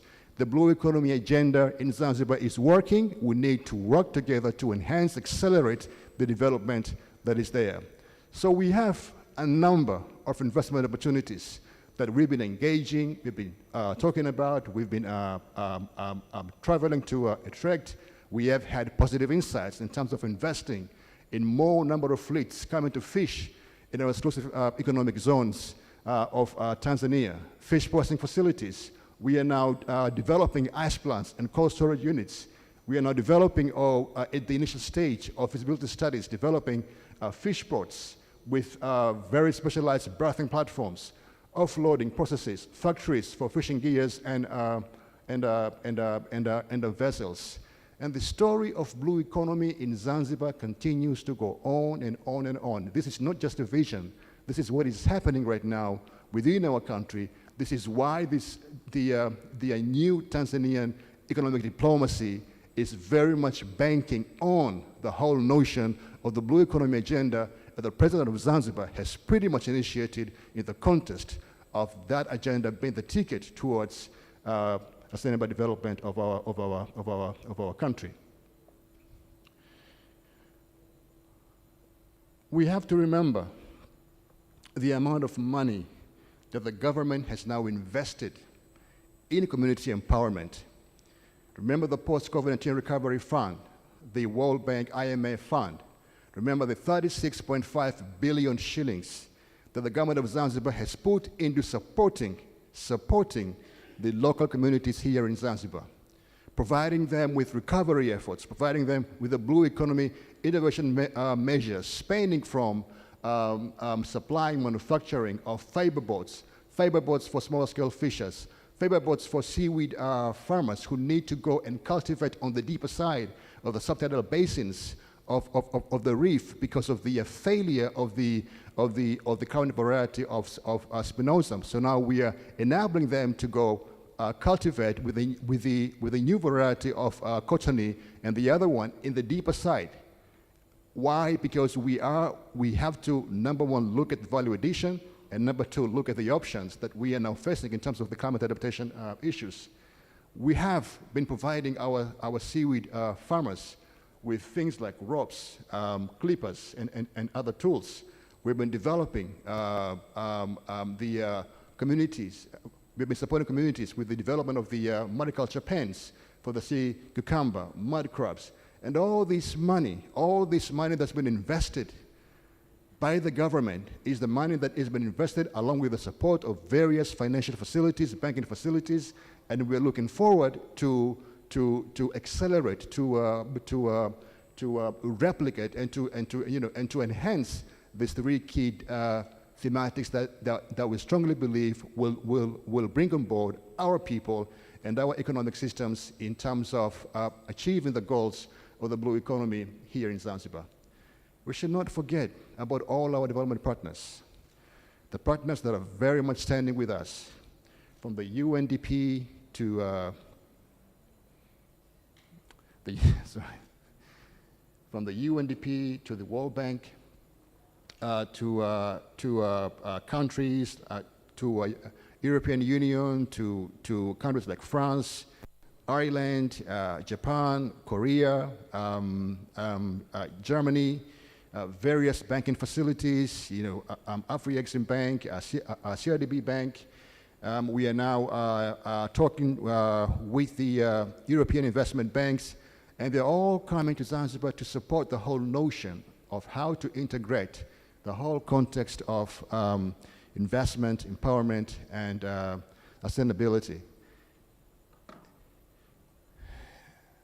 I won't take much time, but there are a couple of more slides to show. But I just wanted to talk about the challenges that countries like Zanzibar, like Tanzania, have in terms of securing financial access or financial support.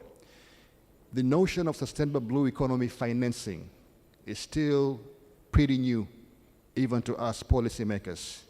Not the blue economy, it's the sustainable blue economy finance. There are so much complex map out there in terms of securing pathways and venues and sources and the players in terms of who to approach in the context of guaranteeing that financial flow in terms of supporting the countries in context of investments or in the context of the empowerment program. That needs, I believe, that needs a collective integrated approach between government, international facilities, financial facilities, so that we develop a universal blue economy financial mechanism that will be uniform, that will be harmonized, that will be applied to, or that will be providing access to every entity, every country, every community, every user who will have the need to approach such financial mechanism support. And that will also help us to bring together this landscape of potential financial sources, this landscape of who is out there in terms of supporting what level of blue economy sectors, and what mechanism provides the eligibility of getting those resources. For example, so many entities out there that are very much willing to support countries with the blue economy financing, but there are these criteria, these bars set in terms of how much percentage of the money would go into value addition, into infrastructure, into service economy, and how much of that money will go into investing back in nature in terms of addressing marine conservation, coastal marine ecosystems, and various other sources. May I give you 2 Thank more minutes? Thank you very much, sir. Let me stop here, and all right. we can always go on and talk. Thank you. Thank you so much. I think, with all due respect, I think PS has, preempted all our panel, isn't it? We go for lunch. Are we ready and happy to go for lunch? So PS, thank you so much. It's truly a powerful presentation. I think one of the things that I personally enjoy in a presentation is numbers. And we have Afri-Exim Bank here. We have other banks present.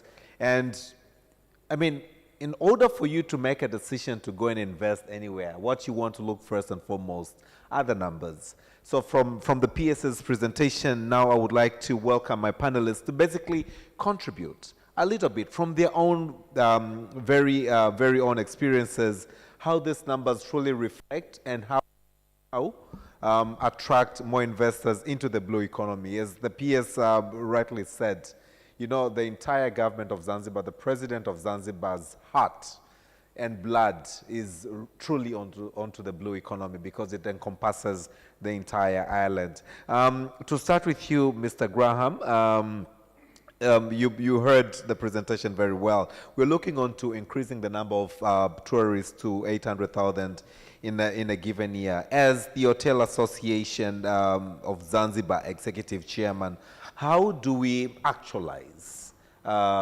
this vision come?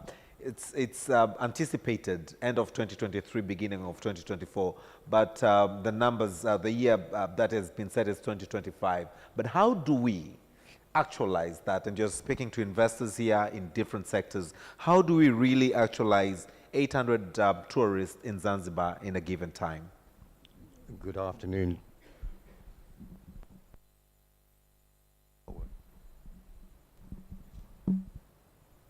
Hello. How do you actualize it? Good afternoon, everybody. What I would like to just add to on some of the numbers that the PS, Mr. Aboud Jube has said. So, the blue economy also, of course, is critical to diversify, no question. But today, in tourism and hospitality, if you take direct, indirect, and induced effects on the GDP, it's actually closer to 65%. So that's a scary number, in fact, on one side. On the other side, of that 65%, nearly 88% of the generated revenues that come in that sector is through the hotels. And the hotels, of course, sit in the coastal communities. They utilize resources of the local communities. Their very assets are, as has been said before, not just the people of Zanzibar, but the environment and the conservation of the natural assets that surround it. The industry has just evolved over the last 30 years without any great plan, to be honest, with lots of individual disparate hotels doing some really good work. But we believe now that we're moving much stronger, in fact, in our association to a much more collaborative structure that's much more commercial, much more aligned in a collective sense with the public sector, what's required also from the community point of view, and to work in a much stronger way across public and private sector, also with authorities. It's actually a very new industry. So 70% of the 5-star and 4-star hotel stock is actually only in the last 5 years. So this is a very young, emerging tourism market, even though Zanzibar, of course, has been inviting guests for thousands of years from a trading perspective, and that's why it's a very hospitable, warm, safe, stable social environment in which to operate in. So diversification, of course, is critical, but what we are moving more toward in the Hotel Association is to make it clear that the responsibility of hoteliers in those areas is the community, is those natural assets that I mentioned before. And in fact, can do a great deal more than we've been doing, because Gainmore said very clearly about the African benefit of only 18%, in fact, in agriculture, etc. In fact, here in Zanzibar, even with its wonderful opportunities, it's only 12%. So in fact, right here, forget pan-African or even international, nationally, we need to do a lot more, because 88% of the hotel's consumables are imported, in fact. So there's a lot of opportunities right there. We know that actually the hotel business is evolving well, but it's still under-optimized by up to 60% if you take the yields that are being achieved in Seychelles, Mauritius, Maldives, etc. So I think a lot more can be done with more shared collaborative data working together in a common plan as a public-private partnership, not just in the technical side like we're talking about within the blue economy, but also with government authorities, all to trying to help ways to remove or have less bureaucracy, also making that partnership a very positive one in a tax system and for repatriation of earnings, of which ZIPA has been doing a great deal in the last couple of years, moving toward a one-stop shop approach, etc. So we're here to try to find ways to share that amongst ourselves in the private sector, but also with the other associations and with the government and with all the authorities to make sure that we're all aligned and rowing in the same boat, I would say. So lots of opportunities. We think the future is amazing, actually, for Zanzibar and the Union of Tanzania, and lots of geopolitical and social opportunities and benefits to come. Thank you. Thank you very much. Graham, can we put our hands together for Graham, ladies and gentlemen? I really wish I used my own voice. These microphones. Jonathan, we have a target that has been set, and the PS has well explained it, and Graham has contributed very well. The future is very bright. One of the challenges we have in Tanzania and Zanzibar, to as far as looking onto the blue economy, but especially in the hospitality, is the fact that we do not have a very good retainership, especially of the tourists that come to visit Tanzania and Zanzibar as tourist destination. Looking onto harnessing and maximizing blue economy's potential from the hospitality sector, how best can the government, and we have the PS here, do in order to improve the retainer or retention of the tourists to come to Zanzibar and Tanzania? Okay, can you hear me? Yeah. So let me just quickly introduce myself. So I'm Jonathan. I work for a company called And Beyond, and I am responsible for the sustainability and the conservation. We have 30 camps throughout 8 countries in Africa. And our operation is very much high-end, low volume, and we don't struggle with retainer. So our operation here in Zanzibar is And Beyond Nemba Island Lodge. It's a 12-roomed lodge in the northeastern part of Unguja. And we have a high percentage of our guests are long-stay repeat guests. We have guests that come for 2, 3, 4 weeks at a time. And we have a high repeat model, so we don't have that issue. I have no experience in the others. In the other operations in Zanzibar, so I can't comment. I don't know if Ben or Graham wants to comment on that. Maybe to understand, what are these strategies that you use to have such a high level of retention so that we all can learn from the best practices? So our model is, it's high end. So it's quality guest service, quality guest experience. It's based on ecotourism. Our shareholders are very philanthropic, so we have a very strong conservation and sustainability and community development initiative. It's been core to our business since we started in 1992. And I think the fact that our guests know that their money that they're spending on the island that doesn't just secure them a great holiday, but it's a sustainable holiday. It does good in the community, it does good in conservation. That makes them feel good, and that's why they come back. And it's a great destination, it's Zanzibar. Thank you, Jonathan, from Group Sustainability, the Group Sustainability Manager And Beyond Nemba Island. Ben, I'm coming to you, Mr. Zahor. Looking onto all this illegal fishing that is going on, and of course the aspects again of sustainability. But allow me to, first and foremost, before we get into fishing, ask Ben Taylor to contribute. Chumbe Island, Chumbe Coral Park, has been recognized at global level as one of the best, probably one of the best island when it comes to conservation of the marine ecosystem.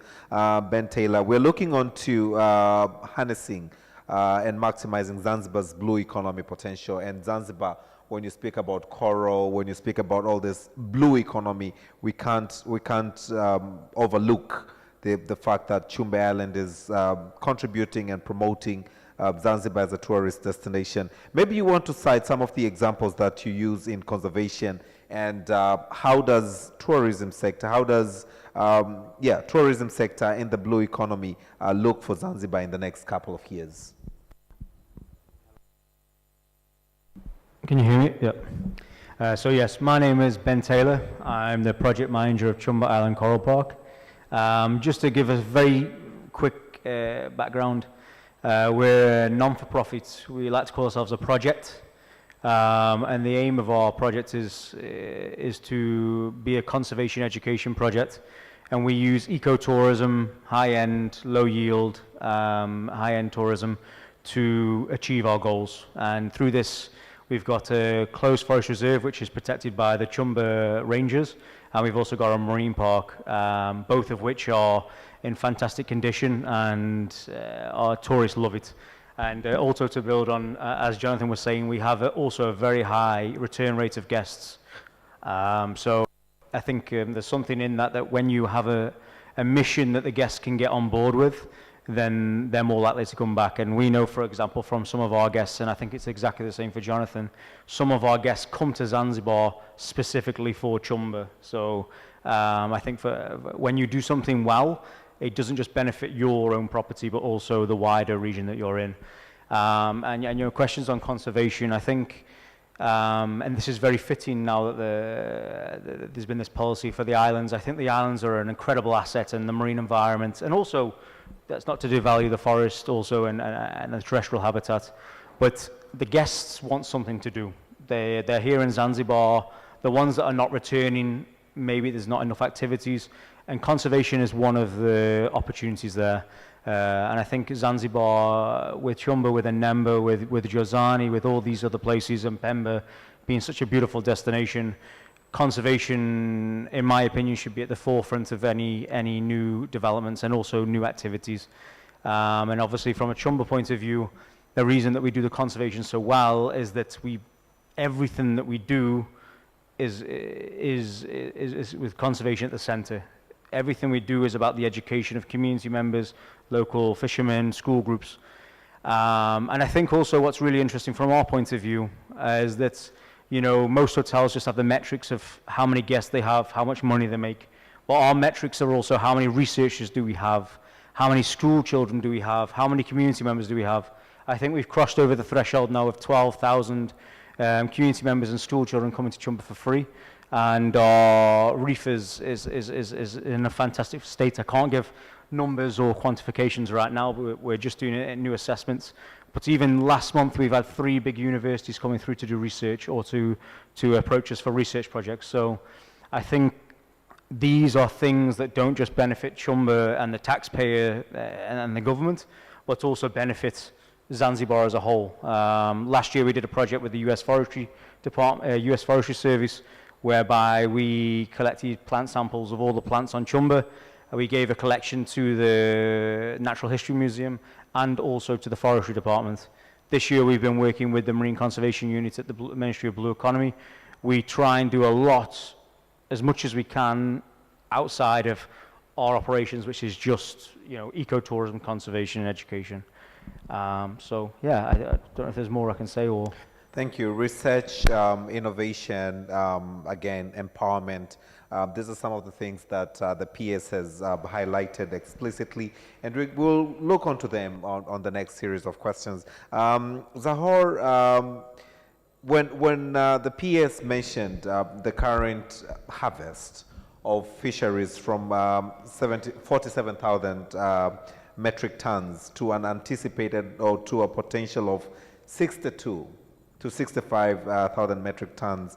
How do we make this a living reality in the sense that, when we're looking onto expanding, when we're looking onto deep sea fishing and we're looking onto the investment that the government of Zanzibar is currently putting towards actualizing this. What are some of the features that we already have in place that will actualize these numbers in the next couple of years? Thank you very much. So the 49,000 tons that have been mentioned by the PS is basically coming from artisanal fisheries, which is 99% of the fisheries that is taking place in Zanzibar, or maybe 99.9% of the fisheries that is taking place in Zanzibar is from the artisanal fisheries. So there is a very big opportunity to expand fisheries within the EEZ of Tanzania, which is massive. It's about 230,000 kilometers squares. And at the moment, only foreign vessels are fishing in these areas because there's no investment that is done in Tanzania to tap into those resources, which are mainly tuna fisheries. But we also have the opportunity to do other types of fishing in the EEZ.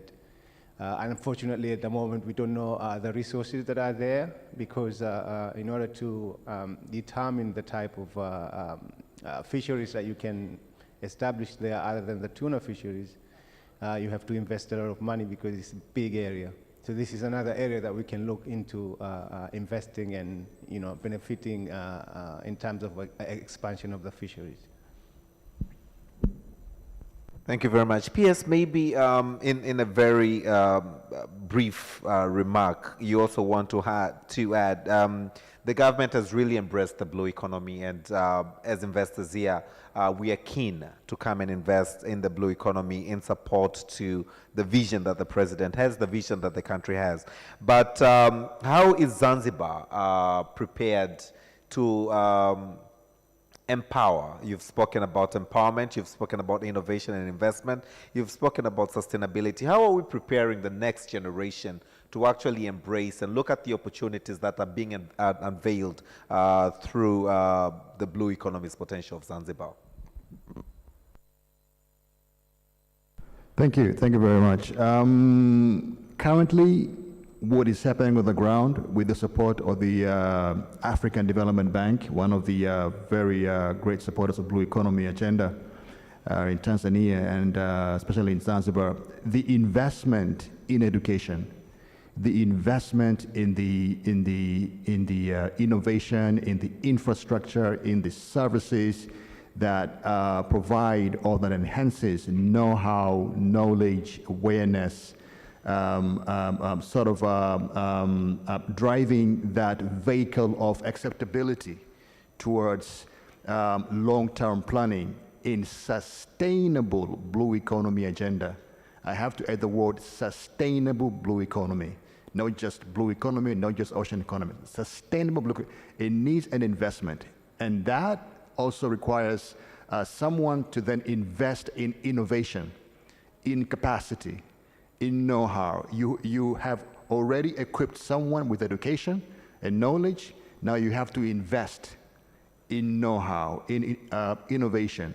And then you have to invest in the infrastructure, in the equipment, in the machinery, in tools that will enable that person, that citizen, that user to be able to apply the know-how, technology with sustainability and tapping into their blue economy resources. But then you need access to capital. And that is the challenge. Until now, despite the fact that we have been reforming our legal, policy, institutional frameworks in Zanzibar right now, in Tanzania right now, we are doing that. But the issue of attracting massive finance from the private sector alone is still a challenge, and that is where countries like Tanzania, countries like us in Zanzibar, have to continue to work together with development partners, international institutions, the World Bank, the UN, the European Union, and bilaterally with countries such as France, Ireland, Germany, UK, US, and many other partners that support countries in the context of development partnership. Development partnership is still critical in pushing forward our blue economy agenda. But we need to shift away. We need to transition, not shift away, to transition from the current development partner support mechanism into private sector automated system of blue economy industry that really balances out the whole notion of empowerment and investment in the country. And that is where we need to really keep on discussing, because we have met with a lot of potential financial partners. We've been discussing with Afri-Exim Bank. They've been kind enough to host a number of meetings here in Zanzibar. We have, for example, the Minister of Blue Economy and Fisheries has shown an interest, or expressed an interest in terms of getting the support of the bank develop feasibility studies of all these value addition systems, you know, the port infrastructure, the landing sites, the fish processing facilities, and all the stuff. So financing still is at the core, is at the center of the equation that needs to be discussed about, that needs to be harmonized so that the other engines of the agenda can very well progress. Thank you very much.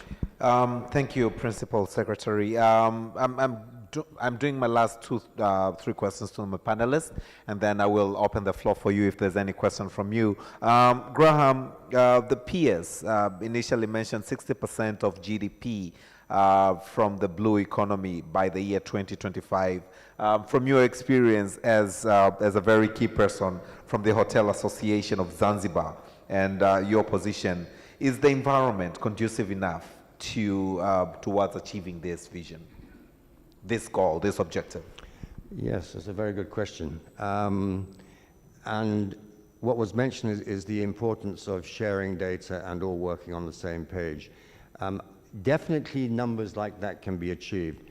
However, what we're working more toward, more on the hotel side, is trying to get a higher yield from an individual tourist, so you have higher yield, less long-term impact from a visitation perspective. And it's a complication, to be honest with you, but it is far better on an island that has limited resources, that is geographically restrained, whatever you do, ultimately to understand what the carrying capacity is on the island of visitors, not just from a tourist perspective, but also from obviously a construction, development, and resource use perspective. In that regard, again, it is far better to have 100 tourists, let's say, coming in on an average, leaving $1,000 a day, than having 1,000 leaving $50 a day.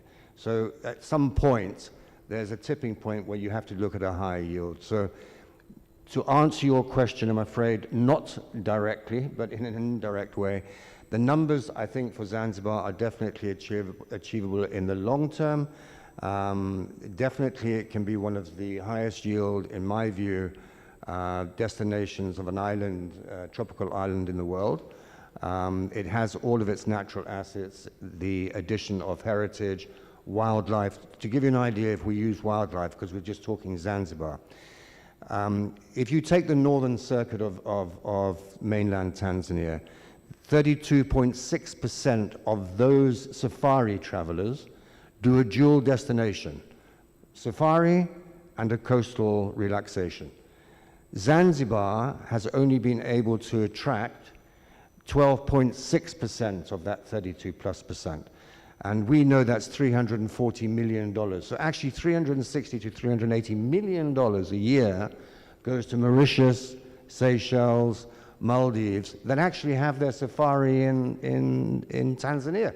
So absolutely nuts when you think of what we should be doing more to actually harness that in a much more practical and professional way.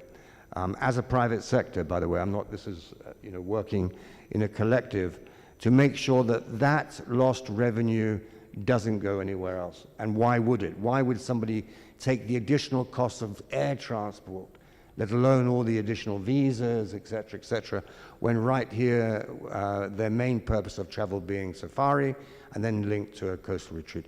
So there's a lot of things we can do to optimize more than we have been. Sorry, longer than you said. No, thank you very much, Graham.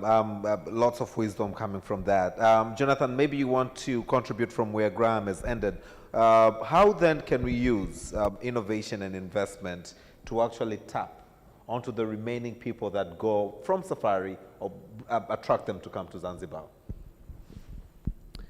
Well, I can only speak from our perspective. So we have one business operation in Zanzibar, and we have 5 or 6, in Tanzania. And what we do, we specifically design it like that. We design a circuit. We don't have one operation, it's independent. And the reason why we design circuits is because people like to travel through circuits.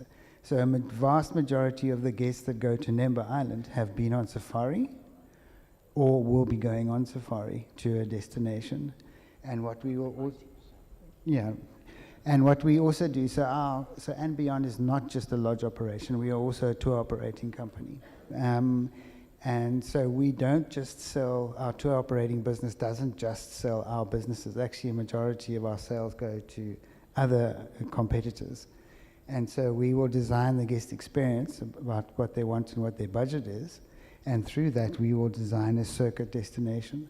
And we have actually just introduced 2 businesses in Zanzibar into our portfolio that we will sell on. And I think it's the collaboration between other destinations that how you're going to get more repeat guests coming in from the circuits. Thank you very much. Jonathan, my last round to you. We're looking on to promoting Zanzibar as a tourist, but again, investment destination. I'm looking on to some of the options that Chumbe Coral Park has explored in terms of attracting tourists in Zanzibar. And I would really wish to see, to hear from you 1 or 2 options that you've used to promote Chumbe Coral Park as a tourist destination. And again, we have a number of investors who are present here, keen to invest in Zanzibar. That would now in this 1 minute of fame to hear what you have to say about that. So just to rephrase the question, you're saying what does Chumbe use to? Okay. And actually, it's a very relevant question for, I think in the next 3 weeks, we can announce that we've won a very major award, which at the moment I still have to, it's a very high-end award, but we're not allowed to announce it. So little pre thing that you'll get an email or a press release soon. But yeah, one of our main marketing strategies and I think I've been told this by many people in this very start, helped to put Zanzibar on the map, was that Chumbe applied for won a lot of awards. So, like the first British Airways sustainability was like the main tourism sustainability award of the world. We won that, I think, the very first initiation. For marine parks, we've won the Galores Awards, which is like sort of like an Oscars for the marine park. So, and I couldn't even name them. I think there's about maybe 32 major awards that we've won. That's one of our first ways of marketing sort of Chumbe, but more importantly, marketing Zanzibar, and that's the way that we attract tourism, a lot of tourists, and then obviously word of mouth. I think as Jonathan was saying, I think when you actually take care with your tourism and actually take care of your product, most of our guests, I don't actually have the number, but I believe it's about 60% of our guests return. And some of our guests have been returning for 20 years. There's one family, they've just been last month, and they've been coming for 22 years, sometimes for 2 weeks, sometimes for 1 month. And they've obviously told everybody that they know. And then we get people that come to Chumbe, and before they come, they'll send an email saying, do you need any school books for school children? Do you need any blah, blah, blah? So, we're getting actually tourists that come in that are actually really invested in the prosperity of Zanzibar and the people of Zanzibar. And I think when you have a few projects like that, you then start to build a reputation for the destination. And I think that's really what we believe is powerful for Zanzibar, that we're trying to be a part of something like that. Thank you very much, Ben. I'm left with 5 minutes, and I'll ask 2 questions. One to you, my brother, Mr. Zahor. I'm giving you 1 minute of the few minutes that I'm left with to speak to investors that are present here, but I believe they're online. I believe they're future references, as into why they should come and invest in Zanzibar, and especially in the fisheries sector.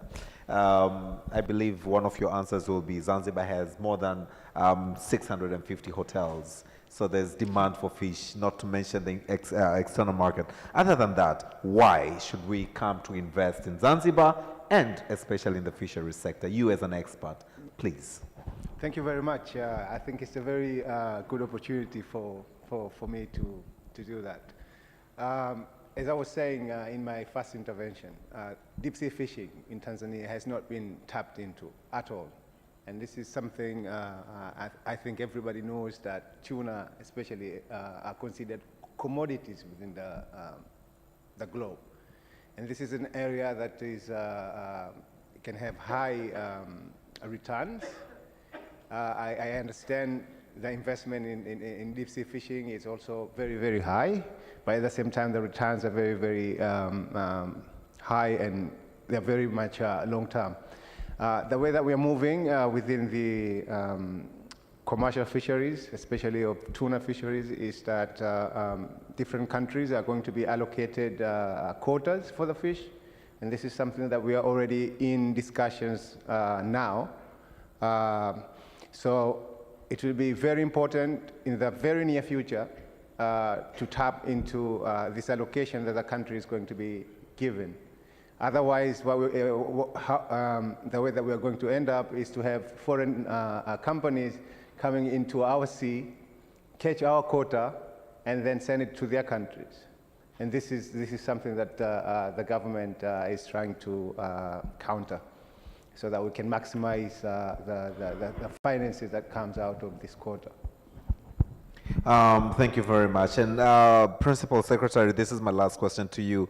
It happens in many African jurisdictions, but I know it's not the case for Zanzibar, whereby we have sectors that really put a lot of returns to the GDP, and then little is allocated back into that very sector. But as I said, it's not the case for Zanzibar. But my question is, blue economy, what are the incentives?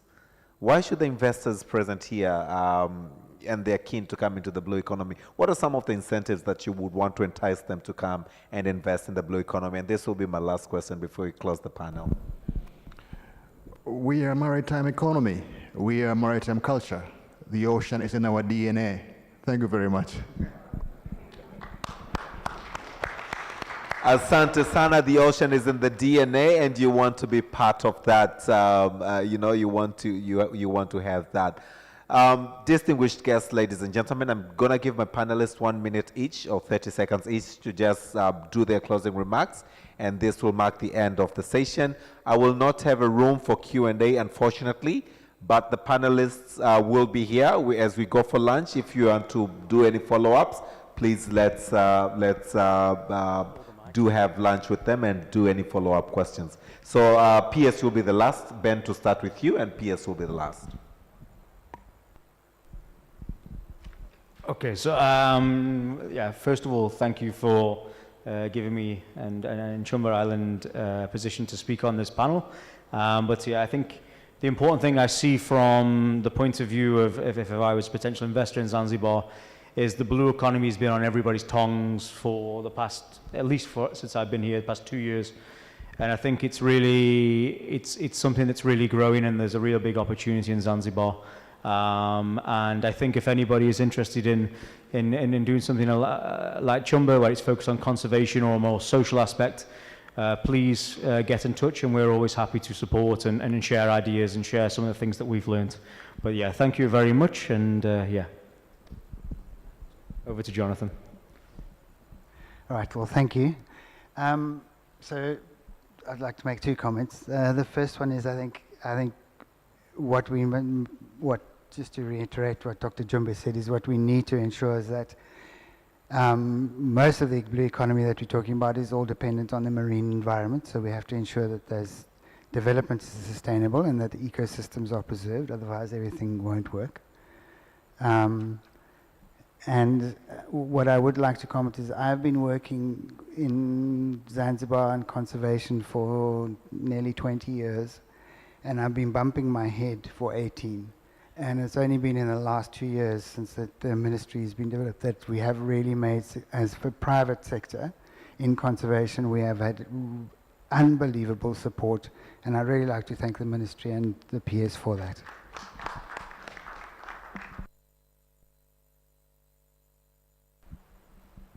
You're in the process of signing an agreement, Jonathan? I would like to nonetheless echo exactly what Jonathan has just said, because I've actually been working here in Zanzibar a lot longer, actually, as you can tell from my age. And because I used to be the CEO and chairman of the Aga Khan's businesses, and so Serena Hotel here, is one of the older ones. So we've been around trying to help develop tourism for a very long time. And there hasn't been a great comprehension, in fact, within the public sector of what tourism is, actually not even within the private sector. And a lot of that within the private sector still exists, as I said before, and this was about harnessing and optimizing. So we are looking to harness much more within the private sector of our capabilities and working with government to share exactly how we can develop more jobs as well within each of the communities, because we believe only through job creation is anything sustainable, whether it's the oceans, the conservation, or anything else for that matter. So we do believe that Zanzibar has unbelievable potential, unbelievable untapped potential, and the opportunities across all of the blue economy are vast. And even, I think, not just from a deep sea fishing perspective, but even from an artisanal perspective, there is no cold chain in somewhere like Zanzibar and the processing. So when you start to look at the simple requirements, actually, that can be done here that would allow the hotels to start to have much more secure food, much more regular health and safety that goes behind that, then the supply chain integrated within those businesses would be much more successful. Thank you. Thank you very much. I think he just took what I wanted to say. Yeah, I would like to take this opportunity to thank you, first of all, for having me in the panel. But I also take this opportunity to encourage everyone to invest in the fishery sector. As Leslie was saying, even in the artisanal fishery, where most of the catch is coming at the moment, there's a lot of different areas where you can actually invest. There's the issue of the fishing itself, but there's also the cold chain, as he was talking about. There's also the issue of processing. I think if you ask me, not just because I'm an expert in fisheries, but as a Zanzibari even, this is an area where there haven't been any significant investment, and the opportunities are just limitless. Asante sana. Let me first say, 30 seconds I know, let me first say asanteni sana sana sana Afri-Exim Bank, and for this forum. We were eagerly waiting for it. Since we began discussions with the Afri-Exim Bank at the Ministry of Blue Economy and Fisheries, and also at the government level. We are so grateful that they have been keeping in touch with us. We have been together talking about how do we move forward into the CFTA process, how do we move forward with the UN UNECA's dynamics in terms of the blue economy mainstreaming. I think we need to accelerate. I feel the vibe 2 years on. I feel a strong vibe. I feel that the agenda that we had set up ourselves upon in terms of developing a blue economy agenda for Zanzibar, for Tanzania, is very much in the dynamic form right now. And we're looking forward to, again, having the opportunity to sit down with the Afri-Exim Bank to finish our discussions on value addition and the investments in feasibility studies and other areas that will really catapult our blue economy agenda forward. Thank you very much. Asante sana. Can we put our hands together for my panelists as they take their seats? Can we come for a group picture, please? Let's come to the center for a group picture. Asante sana. Thank you very much. Can we move to the center here? Let's do a group picture together. Watu wetu wa kamera, tuko tayari?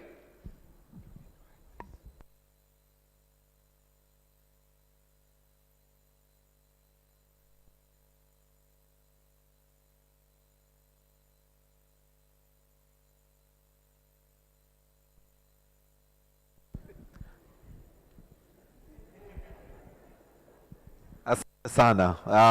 Doctor, tutakujibu what happened to gender. We will have to ask, why is blue economy so masculine? Ladies and gentlemen, we are about to break for lunch, but allow me to request 2 minutes of your time for a very high level 2 minutes, truly 2 minutes presentation that is going to give us a food for thought. And this is going to be given by Dr. Adel Al-Muslimani, Chairman and CEO of Evergreen Energy, who is coming to basically tell us that blue economy in the next couple of years, maybe 2 years, will outshine the hospitality or tourism sector. I suppose 2 minutes. Food for thought as we are about to go for lunch. Thank you.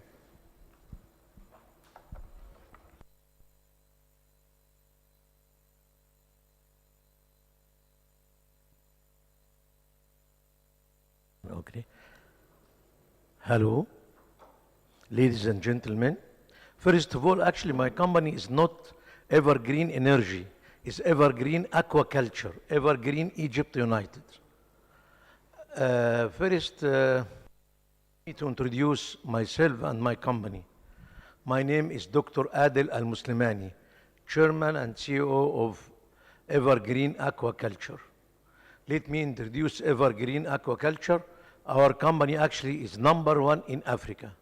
I'm not saying something, I'm saying about records. By FAO, we are #1 in Africa. We are one of the top 100 company for aquaculture in the world.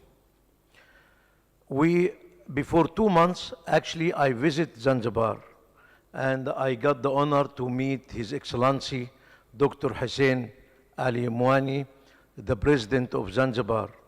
I asked him a question. I told him, what kind of industry which have the big share in your GDP? He told me the tourist. I told him, I promise you, 2 years after we start our project in Zanzibar, we will make the aquaculture is the #1 sharing in GDP in Zanzibar. Before 3 or 4 days, finish the meeting of ICAT. In the meeting of ICAT, I meet with the leader of the Europe commissioners. And when I show to him what we did already, he wondered, he think that this is a Photoshop, because we did 5,908 pound in one area, which is the biggest in the earth.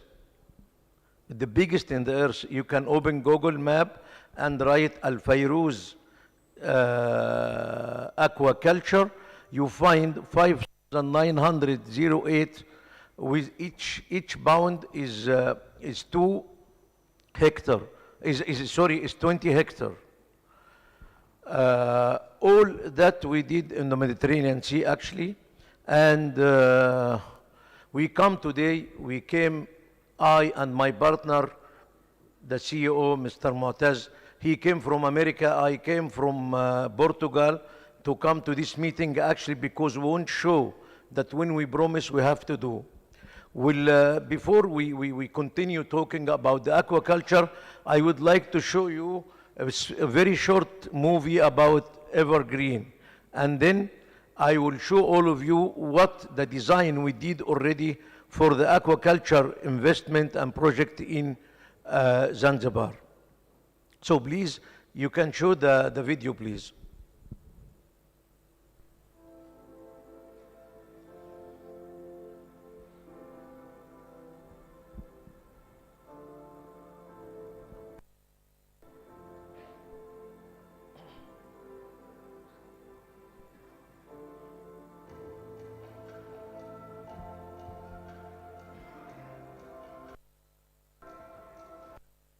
Finished your 5 minutes, so please keep it very short. People are going for lunch.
Thank you very much. Actually, Evergreen in Egypt with National Company for Fisheries and it belongs to Egyptian Ministry of Defense.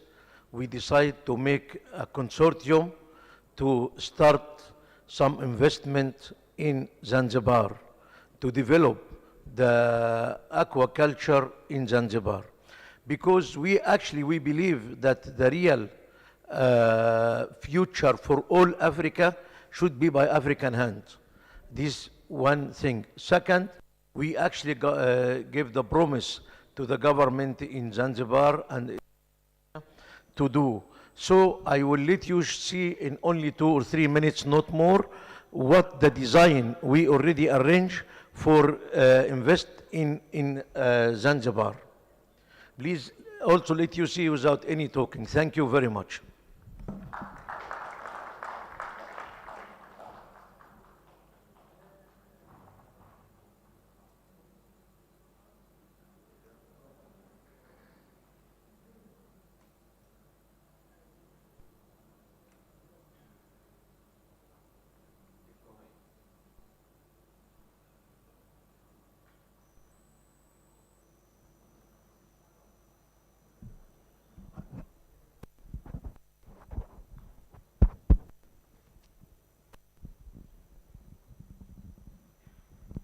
Keep going.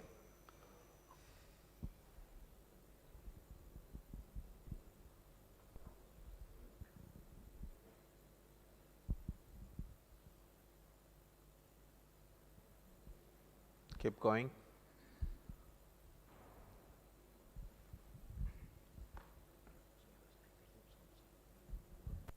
Now is what we will do here exactly. This is our business. So let me tell you. I'll mention that. Okay. Yeah. So basically what you're seeing now is the plan that they have to do for Zanzibar. So this is a gray area for investment. It's an opportunity to invest in this area. So this is the plan, what you're seeing and what is anticipated to come out of this investment here in Zanzibar. Right? They're coming to invest in Zanzibar, and this is what they're coming to do here in Zanzibar. Naomba tuwapigie makofi mengi sana. Thank you very much. Me going on the stage means another presentation, so I'm not going back on the stage. It's now 2 o'clock. Let's come back at 3 o'clock. Lunch is served, if I'm standing like this, on my right-hand side. So we just go round the main hall. On the right-hand side, there are marquees set. Lunch is served there. Let's come back in an hour. Thank you so much. Bon appetit. Founded with an ambitious mandate to transform Africa's trade and with it the lives of millions of people. It set about its all-important work, creating era-defining projects, mobilizing public and private sectors, and innovating at every turn to make Africa better, stronger, and more competitive on the international stage. Then, in late 2015, our current president took up the mantle, determined to build on the foundation laid by his predecessors to accelerate. Let's try to do 45 minutes of industrialization coast to coast. The next exciting session is going to look onto agribusiness, investing in agriculture in Zanzibar. So let's try to do 45 minutes. And his management team responded to the continent's needs, found resolutions through skill, partnership, and diplomacy, and stood by African nations in good times and bad. And the consequence, the number of participating nations went from 37 to 51. Afreximbank proved itself worthy of Africa's trust by supporting many African economies during the global commodity crisis of 2015 and 2016 and helping African countries deal with the impact of COVID-19 pandemic through its Pandemic Trade Impact Mitigation Facility and other COVID-19 interventions to meet the urgent need for food and medical supplies. Working in collaboration with the Africa CDC, AU Special Envoys and other partners, Afreximbank has put in place a facility of $2 billion to support African countries in the procurement of vaccines. Afreximbank became Africa's critical partner in bringing to life the historic African Continental Free Trade Agreement. We founded the biennial Intra-Africa Trade Fair to make the unified continental market a reality, the African Trade Gateway, a digital ecosystem to leapfrog obstacles to intra-African trade, and the Intra-African Trade Champions Initiative to help African corporates win and execute deals worth over $5 billion to lead Africa's transformation.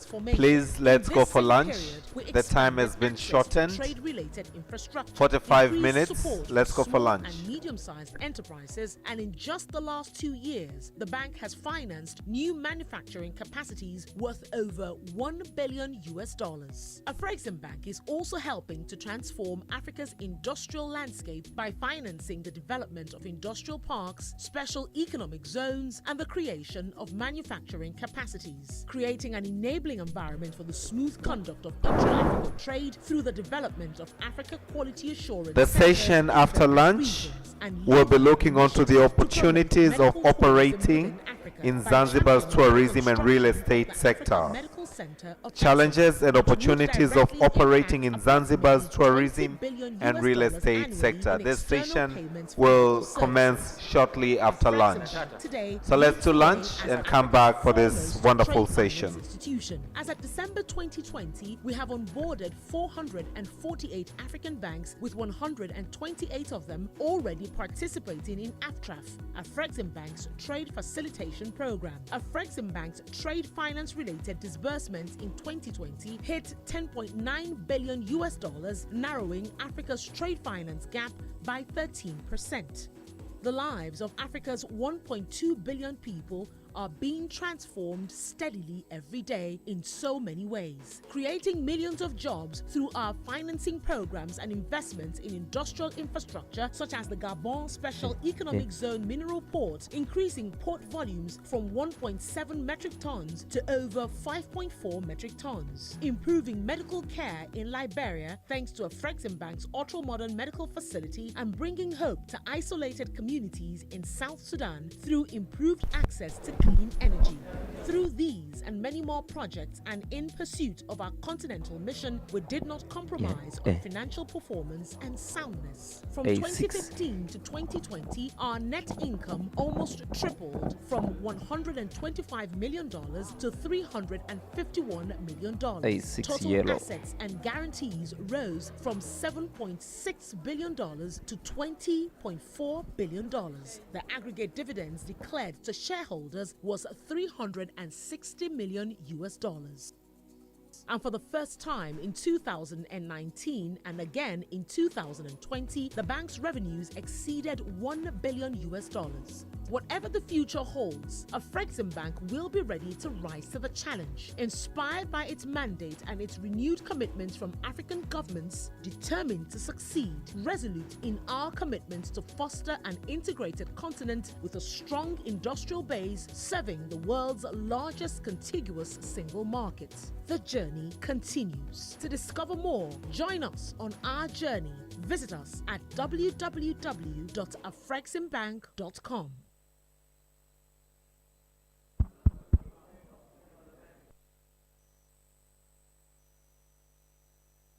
In 1993, Afreximbank was founded with an ambitious mandate to transform Africa's trade and with it the lives of millions of people. It set about its all-important work, creating era-defining projects, mobilizing public and private sectors, and innovating at every turn to make Africa better, stronger, and more competitive on the international stage.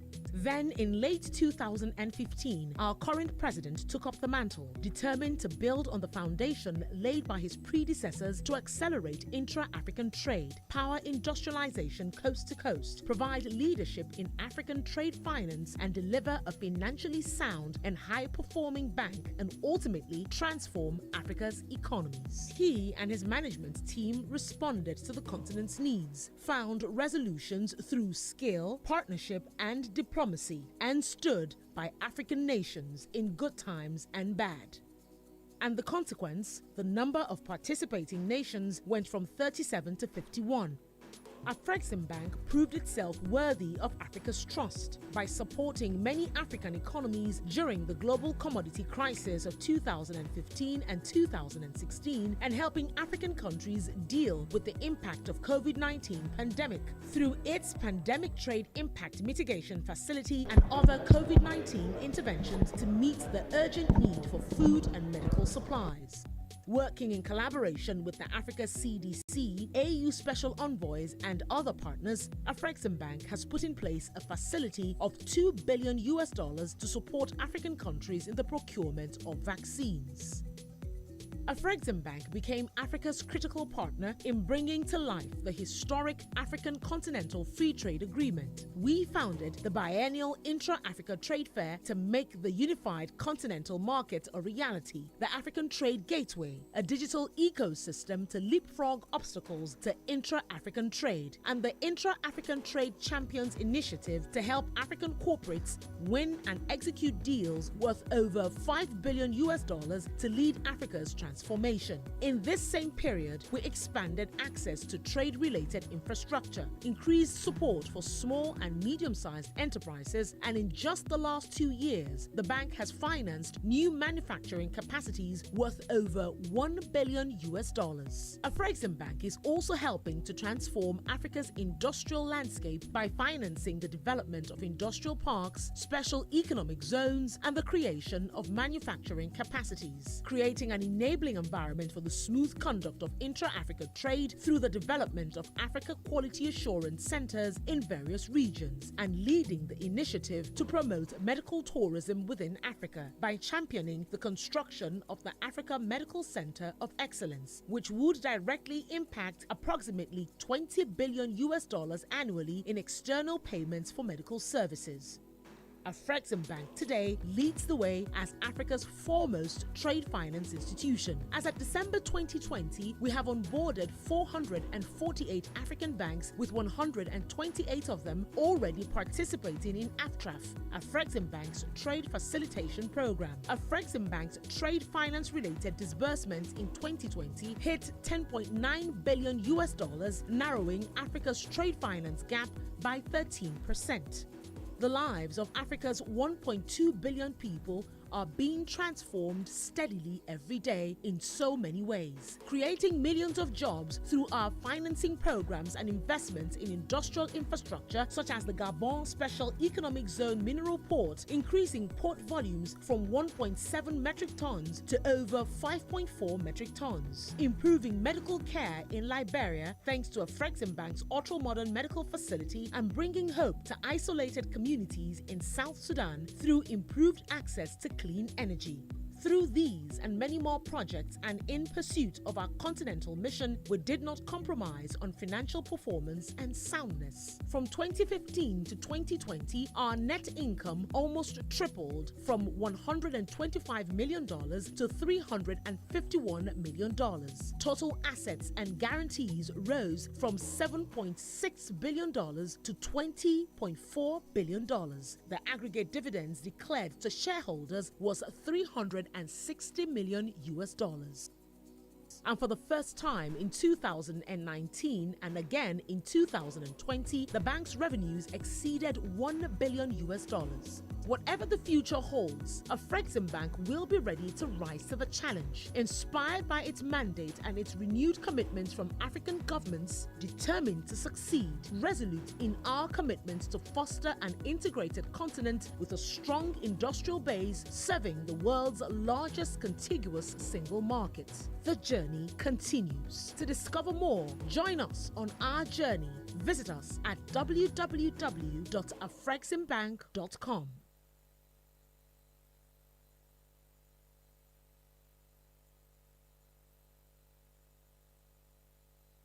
In 1993, Afreximbank was founded with an ambitious mandate to transform Africa's trade and with it the lives of millions of people. It set about its all-important work, creating era-defining projects, mobilizing public and private sectors, and innovating at every turn to make Africa better, stronger, and more competitive on the international stage.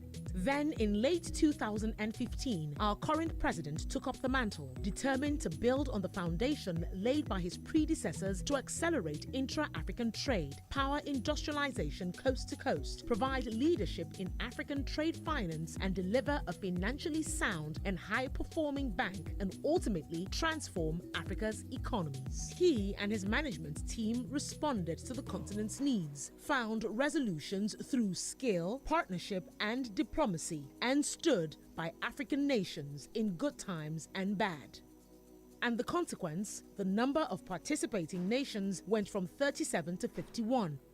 Afreximbank proved itself worthy of Africa's trust by supporting many African economies during the global commodity crisis of 2015 and 2016 and helping African countries deal with the impact of COVID-19 pandemic through its Pandemic Trade Impact Mitigation Facility and other COVID-19 interventions to meet the urgent need for food and medical supplies.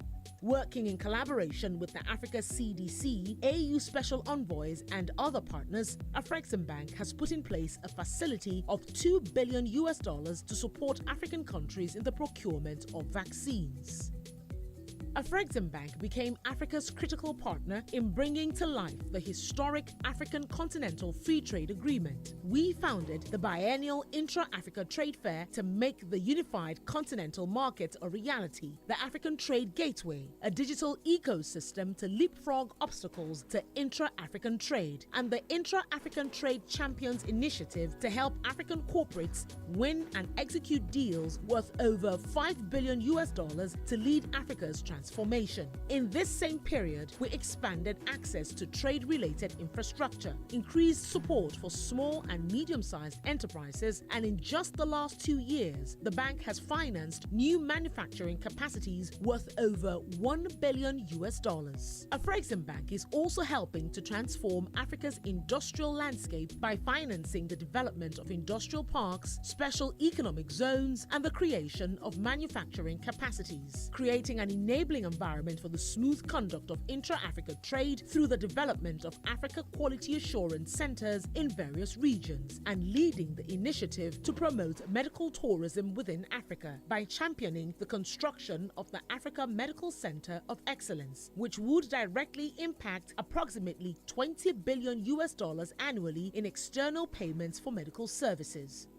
Afreximbank today leads the way as Africa's foremost trade finance institution. As at December 2020, we have onboarded 448 African banks, with 128 of them already participating in AFTRAF, Afreximbank's trade facilitation program. Afreximbank's trade finance related disbursements in 2020 hit $10.9 billion, narrowing Africa's trade finance gap by 13%.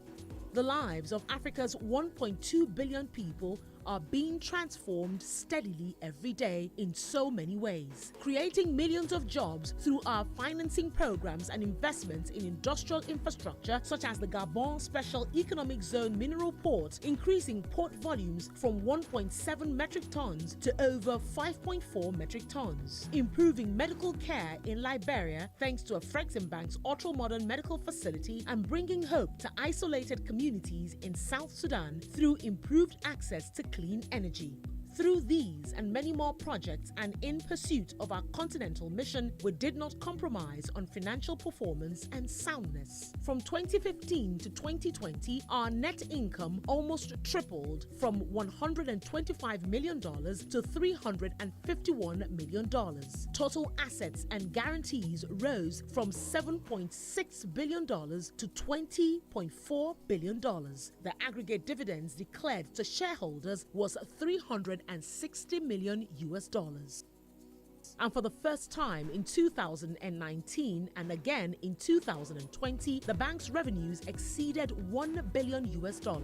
Whatever the future holds, Afreximbank will be ready to rise to the challenge, inspired by its mandate and its renewed commitment from African governments, determined to succeed, resolute in our commitment to foster an integrated continent with a strong industrial base serving the world's largest contiguous single market.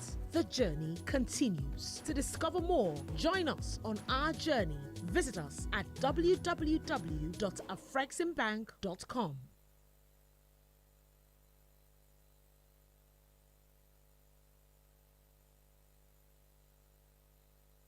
In 1993, Afreximbank was founded with an ambitious mandate to transform Africa's trade and with it the lives of millions of people. It set about its all-important work, creating era-defining projects, mobilizing public and private sectors and innovating at every turn to make Africa better, stronger and more competitive on the international stage. Then, in late 2015, our current president took up the mantle, determined to build on the foundation laid by his predecessors to accelerate intra-African trade, power industrialization coast to coast, provide leadership in African trade finance, and deliver a financially sound and high-performing bank, and ultimately transform Africa's economies. He and his management team responded to the continent's needs, found resolutions through skill, partnership, and diplomacy, and stood by African nations in good times and bad. And the consequence, the number of participating nations went from 37 to 51.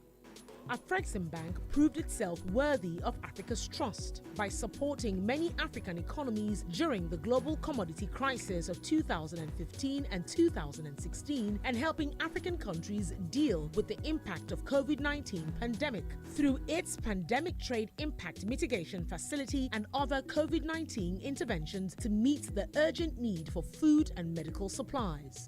Working in collaboration with the Africa CDC, AU Special Envoys and other partners, Afreximbank has put in place a facility of $2 billion to support African countries in the procurement of vaccines. Afreximbank became Africa's critical partner in bringing to life the historic African Continental Free Trade Agreement. We founded the biennial Intra-Africa Trade Fair to make the unified continental market a reality, the African Trade Gateway, a digital ecosystem to leapfrog obstacles to intra-African trade, and the Intra-African Trade Champions Initiative to help African corporates win and execute deals worth over $5 billion to lead Africa's transformation. In this same period, we expanded access to trade-related infrastructure, increased support for small and medium-sized enterprises, and in just the last 2 years, the bank has financed new manufacturing capacities worth over $1 billion. Afreximbank is also helping to transform Africa's industrial landscape by financing the development of industrial parks, special economic zones, and the creation of manufacturing capacities, creating an enabling environment for the smooth conduct of intra-Africa trade through the development of Africa Quality Assurance Centers in various regions, and leading the initiative to promote medical tourism within Africa by championing the construction of the Africa Medical Center of Excellence, which would directly impact approximately $20 billion annually in external payments for medical services. Afreximbank today leads the way as Africa's foremost trade finance institution. As at December 2020, we have onboarded 448 African banks, with 128 of them already participating in AFTRAF, Afreximbank's trade facilitation program. Afreximbank's trade finance related disbursements in 2020 hit $10.9 billion, narrowing Africa's trade finance gap by 13%. The lives of Africa's 1.2 billion people are being transformed steadily every day in so many ways, creating millions of jobs through our financing programs and investments in industrial infrastructure such as the Gabon Special Economic Zone Mineral Port, increasing port volumes from 1.7 metric tons to over 5.4 metric tons, improving medical care in Liberia thanks to Afreximbank's ultra-modern medical facility, and bringing hope to isolated communities in South Sudan through improved access to clean energy. Through these and many more projects, and in pursuit of our continental mission, we did not compromise on financial performance and soundness. From 2015 to 2020, our net income almost tripled from $125 million to $351 million. Total assets and guarantees rose from $7.6 billion to $20.4 billion. The aggregate dividends declared to shareholders was $360 million. dollars. And for the first time in 2019 and again in 2020, the bank's revenues exceeded $1 billion. Whatever the future holds, Afreximbank will be ready to rise to the challenge, inspired by its mandate and its renewed commitments from African governments, determined to succeed, resolute in our commitments to foster an integrated continent with a strong industrial base serving the world's largest contiguous single market. The journey continues. To discover more, join us on our journey. Visit us at www.afreximbank.com.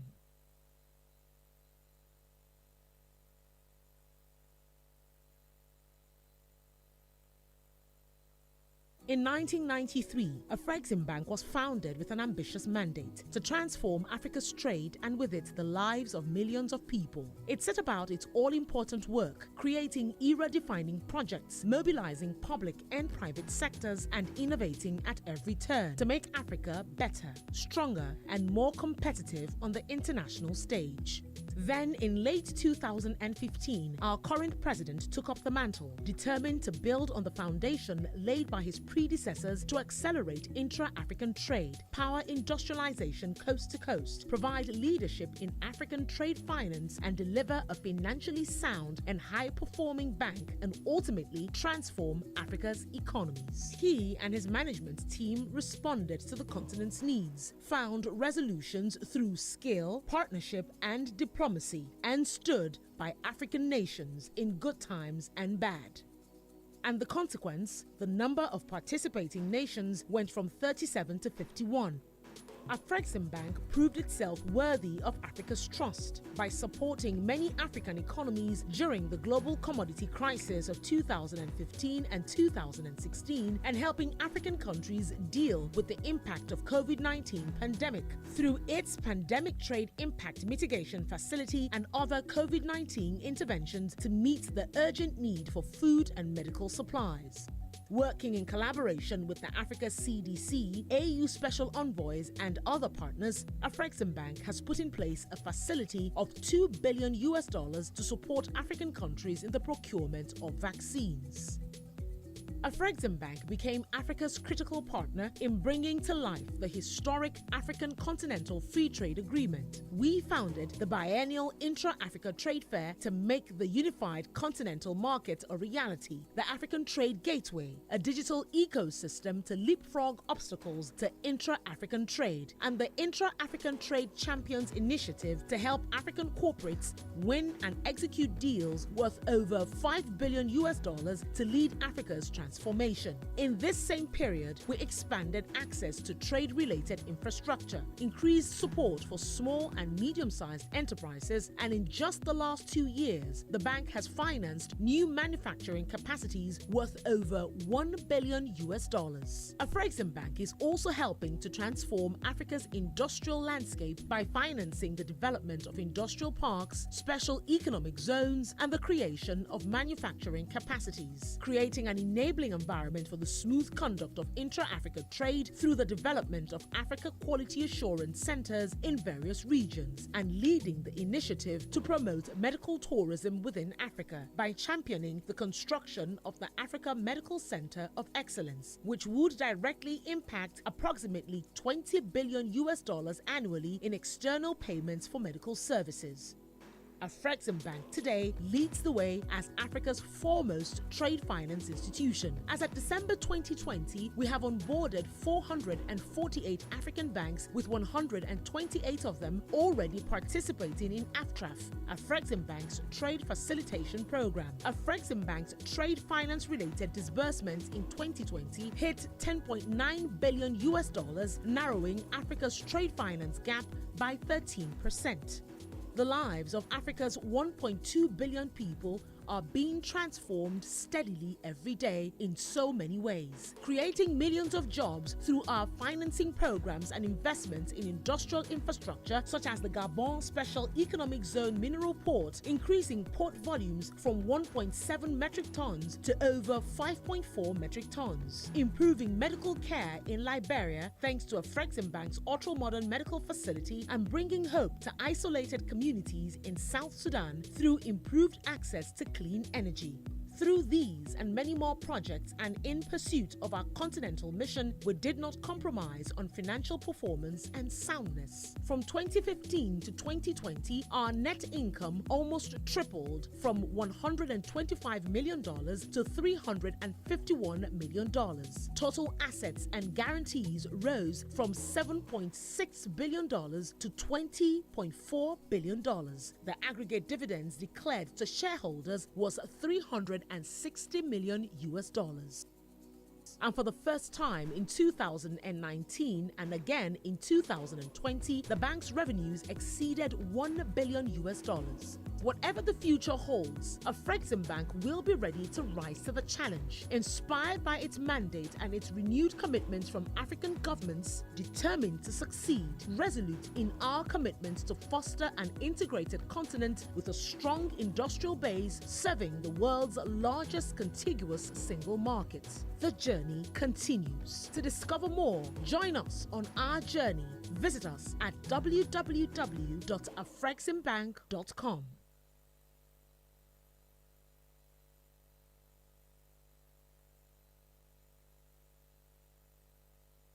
In 1993, Afreximbank was founded with an ambitious mandate to transform Africa's trade and with it the lives of millions of people. It set about its all-important work, creating era-defining projects, mobilizing public and private sectors and innovating at every turn to make Africa better, stronger and more competitive on the international stage.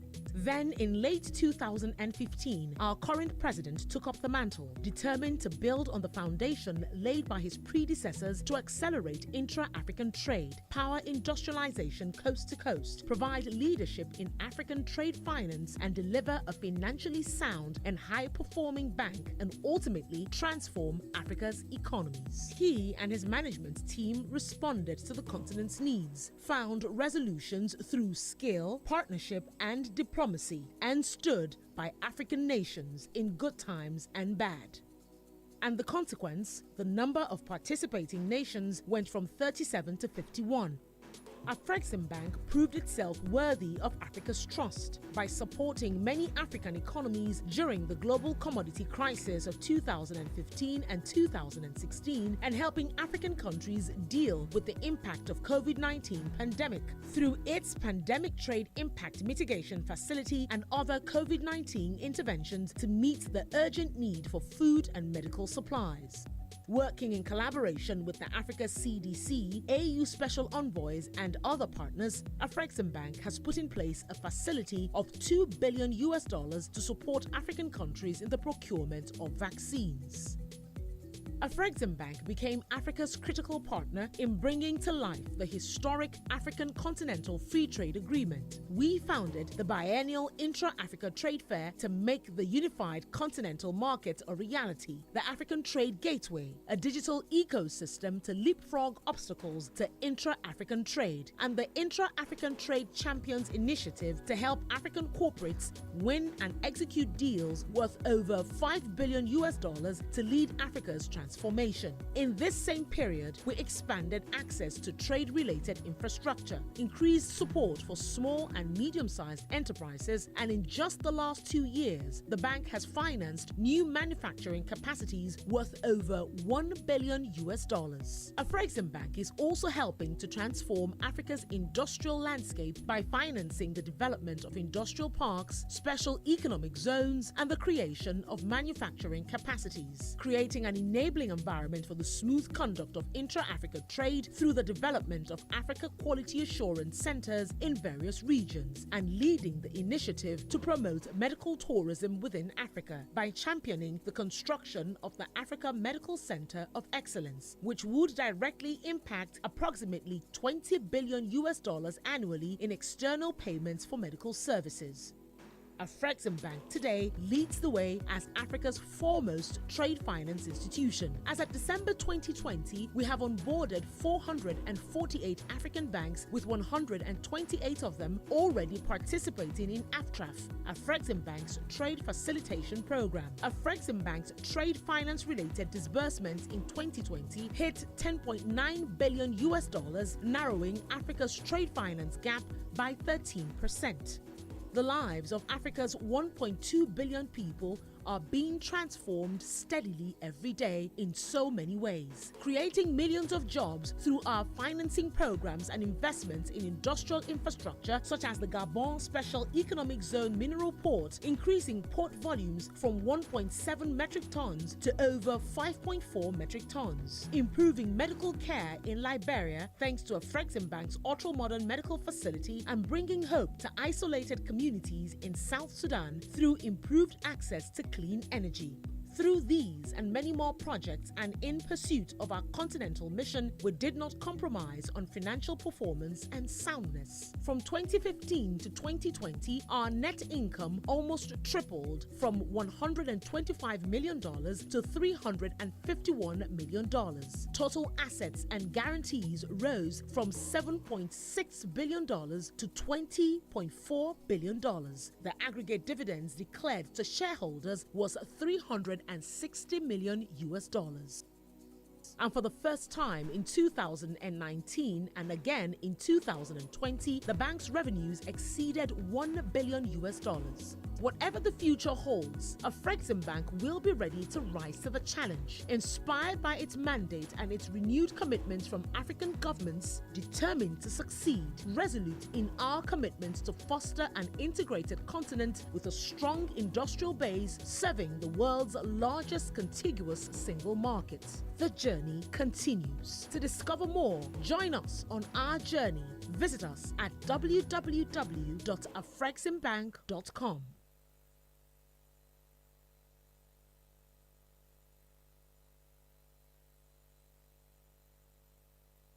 In 1993, Afreximbank was founded with an ambitious mandate to transform Africa's trade and with it the lives of millions of people. It set about its all-important work, creating era-defining projects, mobilizing public and private sectors, and innovating at every turn to make Africa better, stronger, and more competitive on the international stage.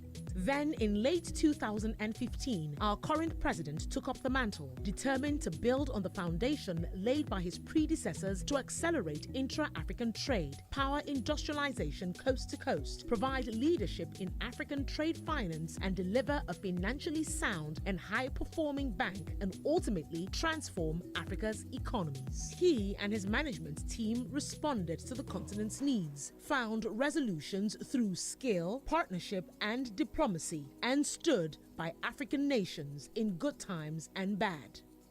And the consequence, the number of participating nations went from 37 to 51. Afreximbank proved itself worthy of Africa's trust by supporting many African economies during the global commodity crisis of 2015 and 2016, and helping African countries deal with the impact of COVID-19 pandemic through its Pandemic Trade Impact Mitigation Facility and other COVID-19 interventions to meet the urgent need for food and medical supplies. Working in collaboration with the Africa CDC, AU Special Envoys, and other partners, Afreximbank has put in place a facility of $2 billion to support African countries in the procurement of vaccines.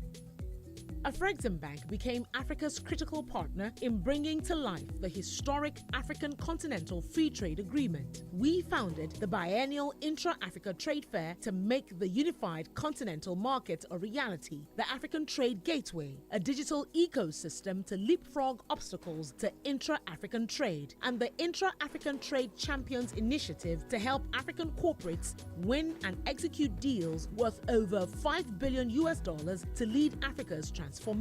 In this same period, we expanded access to trade-related infrastructure, increased support for small and medium-sized enterprises, and in just the last 2 years, the bank has financed new manufacturing capacities worth over $1 billion. Afreximbank is also helping to transform Africa's industrial landscape by financing the development of industrial parks, special economic zones, and the creation of manufacturing capacities, creating an enabling enabling environment for the smooth conduct of intra-Africa trade through the development of Africa Quality Assurance Centers in various regions, and leading the initiative to promote medical tourism within Africa by championing the construction of the Africa Medical Center of Excellence, which would directly impact approximately $20 billion annually in external payments for medical services. Afreximbank today leads the way as Africa's foremost trade finance institution. As at December 2020, we have onboarded 448 African banks, with 128 of them already participating in AFTRAF, Afreximbank's trade facilitation program. Afreximbank's trade finance related disbursements in 2020 hit $10.9 billion, narrowing Africa's trade finance gap by 13%. The lives of Africa's 1.2 billion people are being transformed steadily every day in so many ways, creating millions of jobs through our financing programs and investments in industrial infrastructure such as the Gabon Special Economic Zone Mineral Port, increasing port volumes from 1.7 metric tons to over 5.4 metric tons, improving medical care in Liberia thanks to Afreximbank's ultra-modern medical facility, and bringing hope to isolated communities in South Sudan through improved access to clean energy. Through these and many more projects, and in pursuit of our continental mission, we did not compromise on financial performance and soundness. From 2015 to 2020, our net income almost tripled from $125 million to $351 million.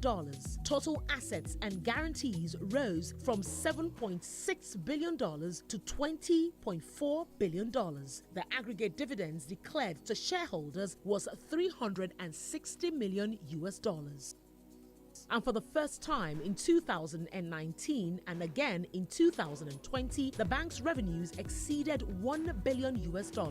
Whatever the future holds, Afreximbank will be ready to rise to the challenge, inspired by its mandate and its renewed commitments from African governments, determined to succeed, resolute in our commitments to foster an integrated continent with a strong industrial base serving the world's largest contiguous single market.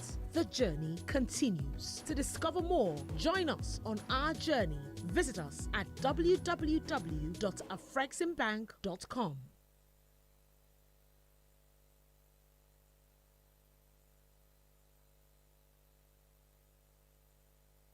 In 1993, Afreximbank was founded with an ambitious mandate to transform Africa's trade and with it the lives of millions of people. It set about its all-important work, creating era-defining projects, mobilizing public and private sectors, and innovating at every turn to make Africa better, stronger, and more competitive on the international stage.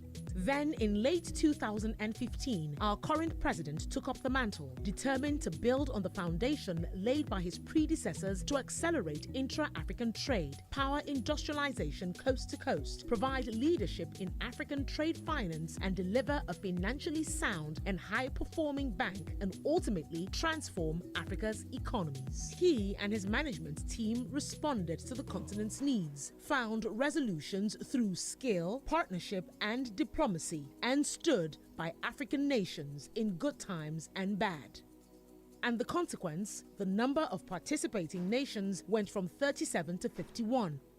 Afreximbank proved itself worthy of Africa's trust by supporting many African economies during the global commodity crisis of 2015 and 2016, and helping African countries deal with the impact of COVID-19 pandemic through its Pandemic Trade Impact Mitigation Facility and other COVID-19 interventions to meet the urgent need for food and medical supplies. Working in collaboration with the Africa CDC, AU Special Envoys, and other partners, Afreximbank has put in place a facility of $2 billion to support African countries in the procurement of vaccines. Afreximbank became Africa's critical partner in bringing to life the historic African Continental Free Trade Agreement. We founded the biennial Intra-Africa Trade Fair to make the unified continental market a reality, the African Trade Gateway, a digital ecosystem to leapfrog obstacles to intra-African trade, and the Intra-African Trade Champions Initiative to help African corporates win and execute deals worth over $5 billion to lead Africa's transformation. In this same period, we expanded access to trade-related infrastructure, increased support for small and medium-sized enterprises, and in just the last 2 years, the bank has financed new manufacturing capacities worth over $1 billion. Afreximbank is also helping to transform Africa's industrial landscape by financing the development of industrial parks, special economic zones, and the creation of manufacturing capacities, creating an enabling environment for the smooth conduct of intra-Africa trade through the development of Africa Quality Assurance Centers in various regions, and leading the initiative to promote medical tourism within Africa by championing the construction of the Africa Medical Center of Excellence, which would directly impact approximately $20 billion annually in external payments for medical services. Afreximbank today leads the way as Africa's foremost trade finance institution. As at December 2020, we have onboarded 448 African banks, with 128 of them already participating in AFTRAF, Afreximbank's trade facilitation program. Afreximbank's trade finance related disbursements in 2020 hit $10.9 billion, narrowing Africa's trade finance gap by 13%. The lives of Africa's 1.2 billion people are being transformed steadily every day in so many ways, creating millions of jobs through our financing programs and investments in industrial infrastructure such as the Gabon Special Economic Zone Mineral Port, increasing port volumes from 1.7 metric tons to over 5.4 metric tons, improving medical care in Liberia thanks to Afreximbank's ultra-modern medical facility, and bringing hope to isolated communities in South Sudan through improved access to clean energy. Through these and many more projects, and in pursuit of our continental mission, we did not compromise on financial performance and soundness. From 2015 to 2020, our net income almost tripled from $125 million to $351 million. Total assets and guarantees rose from $7.6 billion to $20.4 billion. The aggregate dividends declared to shareholders was $360 million. And for the first time in 2019 and again in 2020, the bank's revenues exceeded $1 billion. Whatever the future holds, Afreximbank will be ready to rise to the challenge, inspired by its mandate and its renewed commitments from African governments, determined to succeed, resolute in our commitments to foster an integrated continent with a strong industrial base serving the world's largest contiguous single market.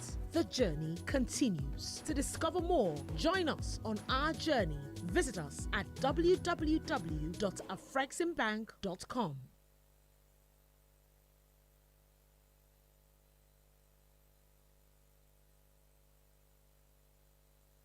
In 1993, we are on a mission to transform our continent and empower African trade to thrive by accelerating the next generation of African businesses. We can grow stronger, trade further, and transform together. We're bringing Africa together. Afreximbank, transforming Africa's trade. We are on a mission to transform our continent and empower African trade to thrive by accelerating the next generation of African businesses. We can grow stronger, trade further, and transform together. We're bringing Africa together. Afreximbank, transforming Africa's trade. We are on a mission to transform our continent and empower African trade to thrive. By accelerating the next generation of African businesses, we can grow stronger, trade further, and transform together. We're bringing Africa together. Afrexim Bank, transforming Africa's trade. We are on a mission to transform our continent and empower African trade to thrive. By accelerating the next generation of African businesses, we can grow stronger, trade further, and transform together. We're bringing Africa together. Afrexim Bank, transforming Africa's trade.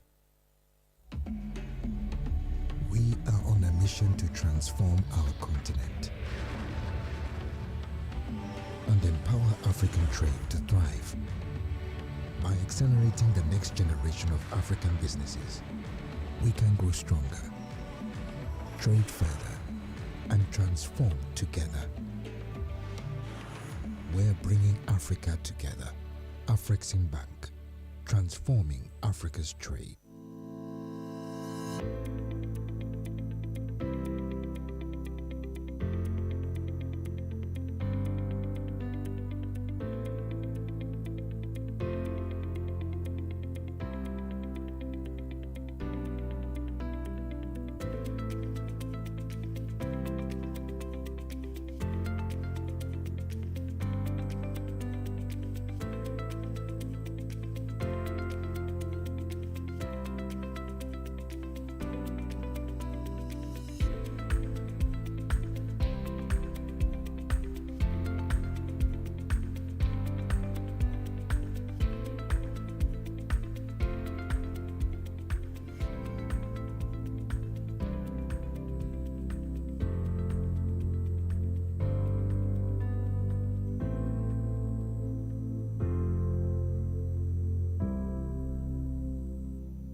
In 1993, Afreximbank was founded with an ambitious mandate to transform Africa's trade and with it the lives of millions of people. It set about its all-important work, creating era-defining projects, mobilizing public and private sectors and innovating at every turn to make Africa better, stronger and more competitive on the international stage. Then, in late 2015, our current president took up the mantle, determined to build on the foundation laid by his predecessors to accelerate intra-African trade, power industrialization coast to coast, provide leadership in African trade finance, and deliver a financially...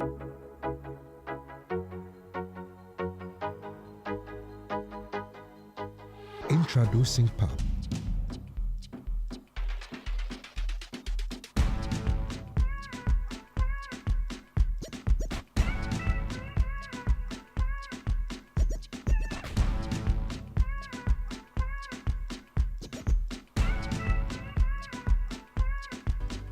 There remain many obstacles to be lifted to reverse the fact that 85% of goods traded in Africa come from outside Africa. We can no longer have a situation where the resources of Africa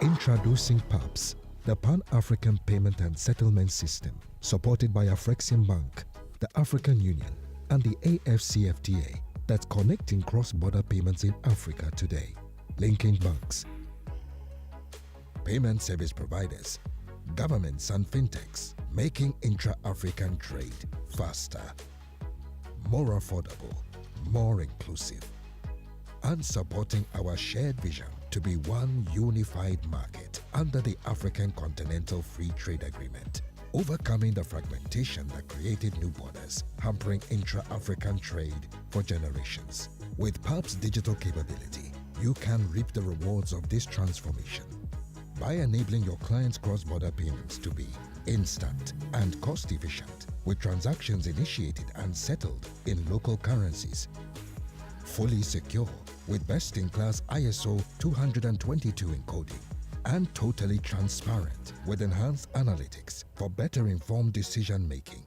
If you're ready to extend your reach across Africa and accelerate trade across borders for you and your clients, it's time to connect to PAPS. Connecting payments.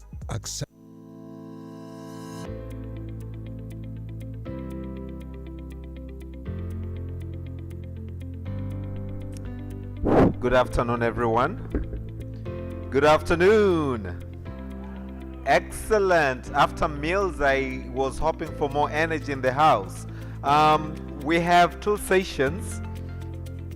We have two sessions this afternoon before we do a site visit to Fumba Free Economic Zone, which I believe all of us will have the pleasure and honor to visit. First and foremost, you're going to have the first panel discussion looking onto the challenges and opportunities of operating in Zanzibar's tourism and real estate sector. This will be moderated by Ms. Doris Rwebangira. I will shortly invite her. And after that, another brief plenary session looking onto improving food security, agricultural productivity, and expanding agribusiness opportunities in Zanzibar, which I'm honored once again to moderate. Ladies and gentlemen, Doris Rwebangira is the managing partner for SRC Agency East Africa. Can we put our hands together as she comes and she will introduce our panelists. Karibu sana, Doris. Let's start, and as they come, they will find us going on with the program. Karibu, Doris.